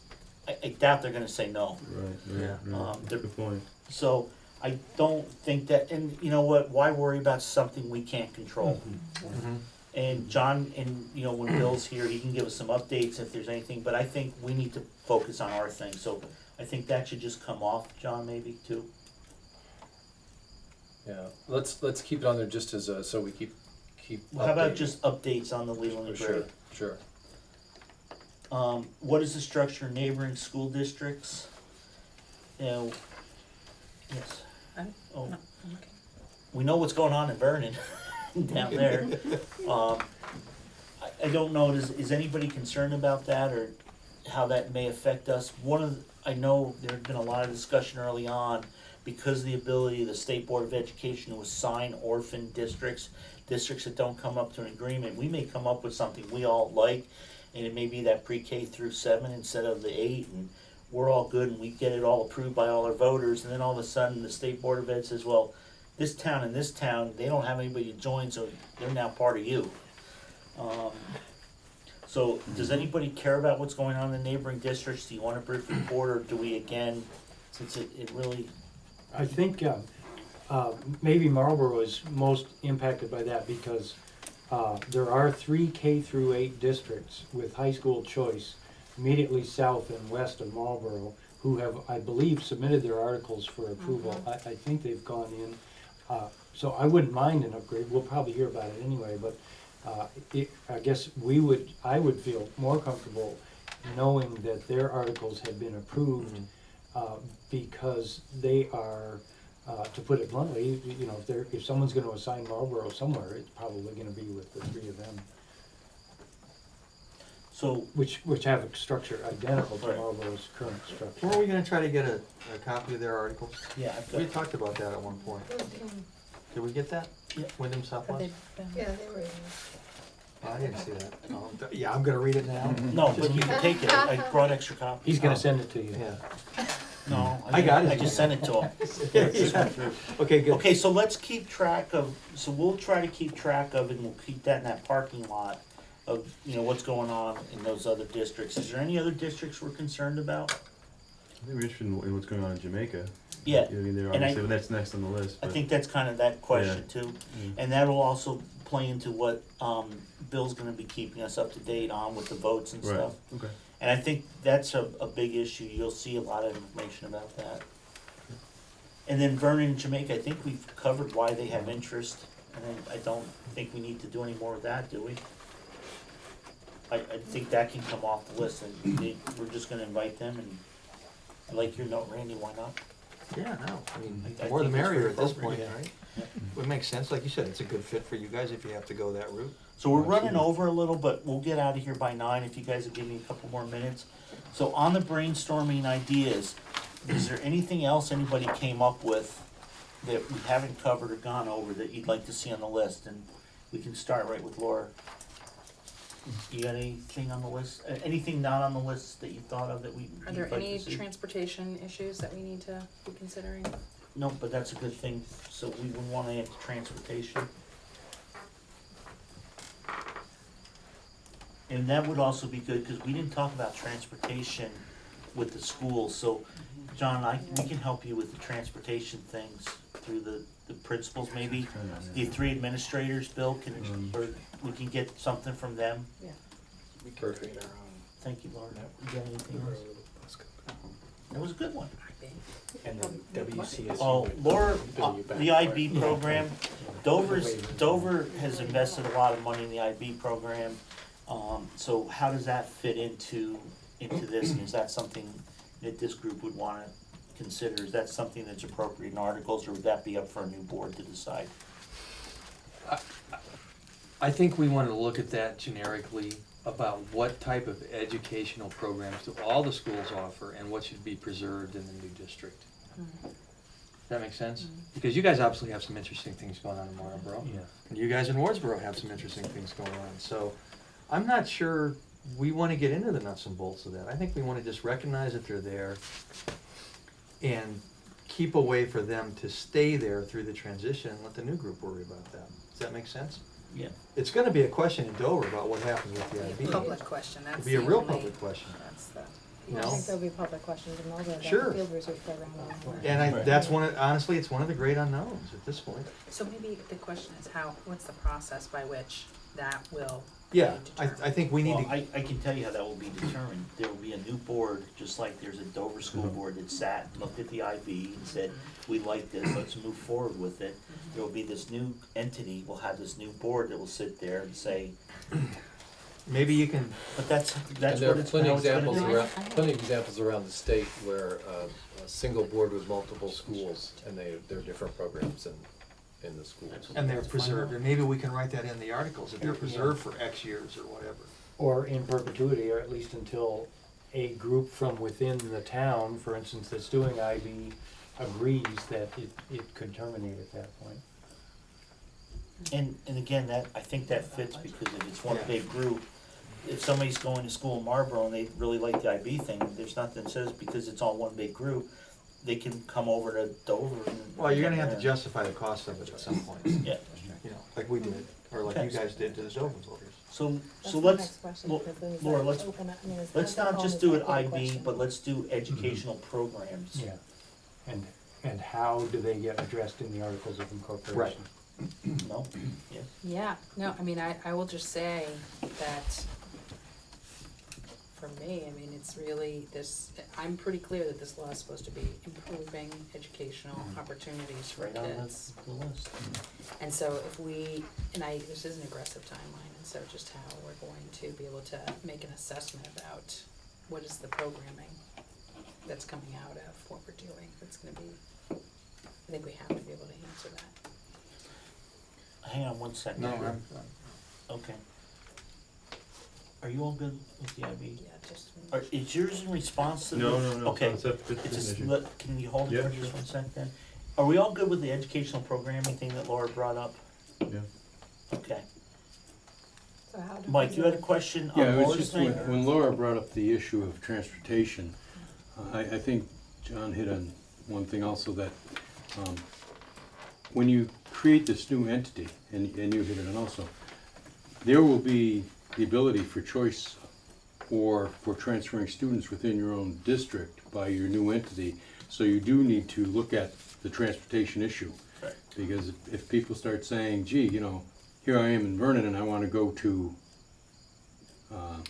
Dover, you're gonna have to figure that out. Right. Because, or if this new unified district says, well, gee, Vernon has X program for special ed, we wanna send our students there. So I think your transportation issue is big, because this new unified district, it is one district, and kids can be reassigned, staff can be reassigned, there's a whole lot of things that can take place. So you definitely have to look at. But again, it's your not this transportation. committee that will decide like Right. where, I mean, that's a minutia thing that will be decided by the new board. Well, yeah, but when you're talking public information, Yeah. people are gonna say, if this new entity comes into place and we're having these issues, what does it do to transportation? Those are the types of questions you're gonna, yeah, you might not have it in the Articles of Agreement, but it's certainly something that you're gonna have to address as to what could potentially happen to our transportation costs. Okay, so going around the room, Dwight, you had something to add to our list? Well, yeah, it was kind of extension of that, not just transportation, but the budgeting as overall. So are we gonna just set up this entity and then let the next group create the budgets? No, Yeah. we don't have to worry about that? We don't do budgeting. That's good, okay. So we don't even look at things like shared resources, we were hearing tonight about 0.2 equivalent librarians and 0.9 equivalent librarians, I mean. What we can do, what will happen is, and what I've seen in a lot of the other studies, they say, although we don't know, we can't project how much we know, and to begin with, that this, if this was to happen, we project the savings of a 0.5 teacher, which equates to $36,000. But remember, it's not the Dover teachers anymore, the Marlboro teachers or the Wardsboro teachers, it's the new WCSU elementary school teachers, and who's ever running that school may say, hey, you know what? I need you over here now because we've got a whole bunch of third graders in that building and you don't have very many third graders, so, I need to move you, or, there's something you do really well that this building needs, and that's where I'm gonna put you. I mean, that's not a decision we get to make, that's gonna be administrative, and there's no way in the Articles of Agreement, I think we can put it for a period of time, but one of the things you're gonna hear a lot is that you can't tie the hands of this new group to actually run the building, because if we go in and say, hey, look, we wanna keep Wardsboro exactly like it is, cause we love it, we wanna keep Dover exactly like it is, cause we love it, and we're gonna keep Marlboro exactly like it is, cause we love it, then why are we going together, and how are we saving anything? Or how are we making more opportunities for our students, other than they can come over to our, if you live close to, but then again, it's gonna be kind of wherever you're close to, because somebody in the far end of Marlboro not gonna be able to get to Wardsboro if there's something they really like here, without some help in transportation. Yeah. So, I mean, that's the problem with a lot of this, is we're looking big picture and we're not gonna have the minutia. Are you okay with? Yeah, it's basically creating a framework is what you're saying. Right. Yeah, okay. Yeah, I was just gonna, you guys are kind of creating a framework. That 2-year period, that's the nuts and bolts. Because remember, if you guys create Articles of Agreement, and if all the towns vote to approve them, it's a 2-year period before the new entity comes into place. It's not on the accelerated, it comes into place July 1st, 2017. You're gonna vote it in by June 30th, 2017, if that happens. And then the new entity is 2 years. You will retain all the individual boards, you will retain all that stuff as you create the new entity, which comes into place July 1st, 2019. And I think we also vote the board members in when we vote, because I think when we go to the vote, you also vote your new, you vote in the assume- structure, right? You assume that this is gonna pass, and you will take, so let's say we say that there's gonna be, just to make things easy, there's one member from every town, and there's one at-large member. So everybody would get petitions out who wanna run from the different towns, and you would vote on that at the same time you're voting for your structure also. And then I don't once, think you need to do that. Well, Cause I you got think 2 that's- years to transition. No, I That think was just that's- on the I accelerated. think that's what the law says, no, I think it's, I would have to check that. I know that they did that accelerated. It had to because on they the needed to. accelerated. I thought it was on all of them you did What, that. we don't know yet they because did it no on the one's, red. Did- no on one's the done red a side. non-accelerated, Yeah. right? Dig into They this. No one did, has. they did it on the red, on the Wow, red, yeah, the the people were voting taking record. petitions out when it went to the, before it was, when they thought they were gonna go to a vote. But we'll check that out. Yeah, under 153, Right. 156. Right, so we'll check that out, and make sure of that, so, but then that new group comes into play and has to start setting all that stuff up. Moving down the road, anything that's not on this list that you wanna, Well, I just see the shared resources, I'm just wondering about, the big thing was language was at 2 schools and not at Wardsboro. And does that mean the teacher at one of those 2 schools will have to come to Wardsboro? Do you know what I mean? I'm not sure how that will work. and again, I think that's for that new group to decide how that works, it's not, we can't write in there that, Can provide that opportunity. right, because for there's them no to longer the decide, Wardsboro right. school. There's gonna be no more Wardsboro Elementary, no more Dover, it's gonna be this other entity with 3 buildings. Do we get to name that entity? Yeah, you get to. Yeah, we need to find a new name. Is that Windham Central Elementary District? You gotta name it. That sucks. The Dwight Porter Memorial Elementary District. Let's do that earlier sometime. Call it I like school. Are you okay? Sheldon Memorial District. Peter Sheldon Memorial School District, that has a nice ring to it, doesn't it? Randy, Can we get Putney in on that? yeah. Randy, you got anything No, else? I'm good. That's good. Chip, We're all set. did you get a chance? I think it's good. Okay, anybody, anything else? Matt, you got one? Yeah, I just had a question about buildings and assets, and does this group deal with, who owns what? I mean, is that part of these articles, or is that part of the next? Well, that's a good question, because I've had that question, because most everything I see where they've done these mergers, what happens is, as of the date of the merger becomes effective and they become one operating district, all the assets and all the debts go into the big pool of the new group. Yes. But again, I don't know, because I know in the some other agreements, and I know they were not to become a single district, but they were to become an operating unit for 2 districts. They've been able, like in Whitingham and Wilmington, they were able to adjust because Wilmington's building wasn't as good a shape as Whitingham. So can we find out, is that 100%, everything has to be shared, or can there, in the Articles of Agreement, get credit? It'll say in the Articles of Agreement, and But I don't know for sure. Can you I'll- say in the Articles of Agreement, other than like every other one where it says everything is the same, let's just say that Marlboro has $2 million in debt, and Wardsboro has $1 million, and Dover has $1 million in surpluses, can there be an adjustment made for that? Yeah, I don't know the answer to that question. So I think that's something we need Yeah. to know. Yeah, it was just, As they can, Yeah. just, we should probably keep the answers, or formulate answers actually to these questions, and keep them as an FAQ that's available for the public, really. Yeah. I'm taking That's that where it document where the questions, and I've just been sort of typing what we're doing And and keep it, yeah. who's doing what, and so Yeah. we'll be developing that document that I can then share with everybody That'd be through great. their, Windham, through your email address. So, are we good then? Can I just, I think we just wanna add, we need to keep that building ownership issue out there, because there's gonna be a lot of questions about that, Yeah, so he's gonna find out for us, and then, Maybe it's on the list, maybe it's not, but we need to. no, I think I'll we put just it add, It's been added specifically. to the list. Mike, Yeah, we just wanna thank you guys for inviting Vernon up to participate, and oh, we're not done yet. we'll be coming back. Yeah, you're in, Just- you're just on letting the, you know. you gotta keep So- coming back. Yeah. I ran over a little, I'm really sorry, guys, but the parking lot, this is where we're gonna write topics of that may deserve future consideration, the things that we didn't get to tonight or in future meetings, so we kinda like that. That was John Edwards' idea. Next and future meetings, I think you asked for, set the date and time for the balance of our work if we could. I know, I think somebody said at one other meeting, they were promised one meeting a month. I thought we kind of were saying it was probably gonna be 2 meetings a month.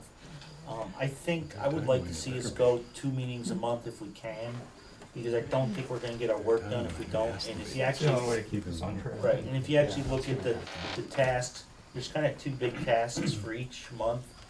So if we could, this Thursday seemed to work pretty well. How are people on the second and fourth Thursdays of the month? And we use those for our meeting notes. Is there any issues with that? And again, I understand not everybody's gonna make every meeting. So that's the 8th and the 22nd in September? Yeah, well, is that okay with people? So Depends the, on the dates. Okay, so the next one will be the 22nd. 8th? Yeah, Where? Well, Marlboro. I mean, is Well, the 8th will be in Marlboro. everyone good with that? I have kind of a conflict. That's Boy Scouts night, but, So are you gonna, is it the first Thursday is Boy Scouts? well, it's kind of, it's every other Thursday, so, but I can, Well, yeah. actually, it can't be the 8th, it has to be the first. No, second, I'm sorry, You you're said right, Right. second. Yeah. So there's, actually, I'm missing one tonight for this, so. but Do we wanna make it? I don't wanna get in everyone's way. Can we do the I first, the problem with the first is that that's next No, Thursday. that gets next Thursday. I mean, the 8th makes sense. I don't wanna get in everyone's way. If everyone's good with it, that's fine. Is everybody else okay with the second Thursday? Okay, I'm hearing no Yeah, objections. that's fine. Let's Go do ahead. second and fourth. Let's do 6:30 if that works for everybody, because it gets us out a little more reasonable. So, You just let you go longer. okay, so we'll go 7 then? No, That's 6:30 not is good. 6:30 is good. So September, October, November, we'll Okay. plan those. Can we try to limit them now to 2 hours? Yeah, I'm really trying, Randy. Yeah. If you didn't ask that question, we've been out earlier. We've been gone. Oh, I like to talk, I'm sorry. Okay, Sorry. So 6:30. so the next meeting's Marlboro, after that's Dover, we'll decide after that, we'll rotate around, Wardsboro's had 2. And then Marlboro and Dover will have 1, so maybe we'll go Marlboro, Dover, and then we'll just go around the loop again. Any other comments, answers, questions, anything anybody needs? Thank you, Vernon, for coming, and we appreciate you, and hopefully Jamaica will be here the next one. Are you all set, Marlboro? You'll be able to make sure we have your building available for that night? Yes. Yeah. 8th and the 22nd. Make a motion. To do what? Adjourn, I make a motion to adjourn. Yeah. Drew. Oh, you Randy, want it's that? not quite 20 minutes over, that's not bad. That's stuff to cover. No, well. It was a while. Didn't we have a vote on it? No, totally. All those in favor say aye. Other changes? I don't think you actually have to.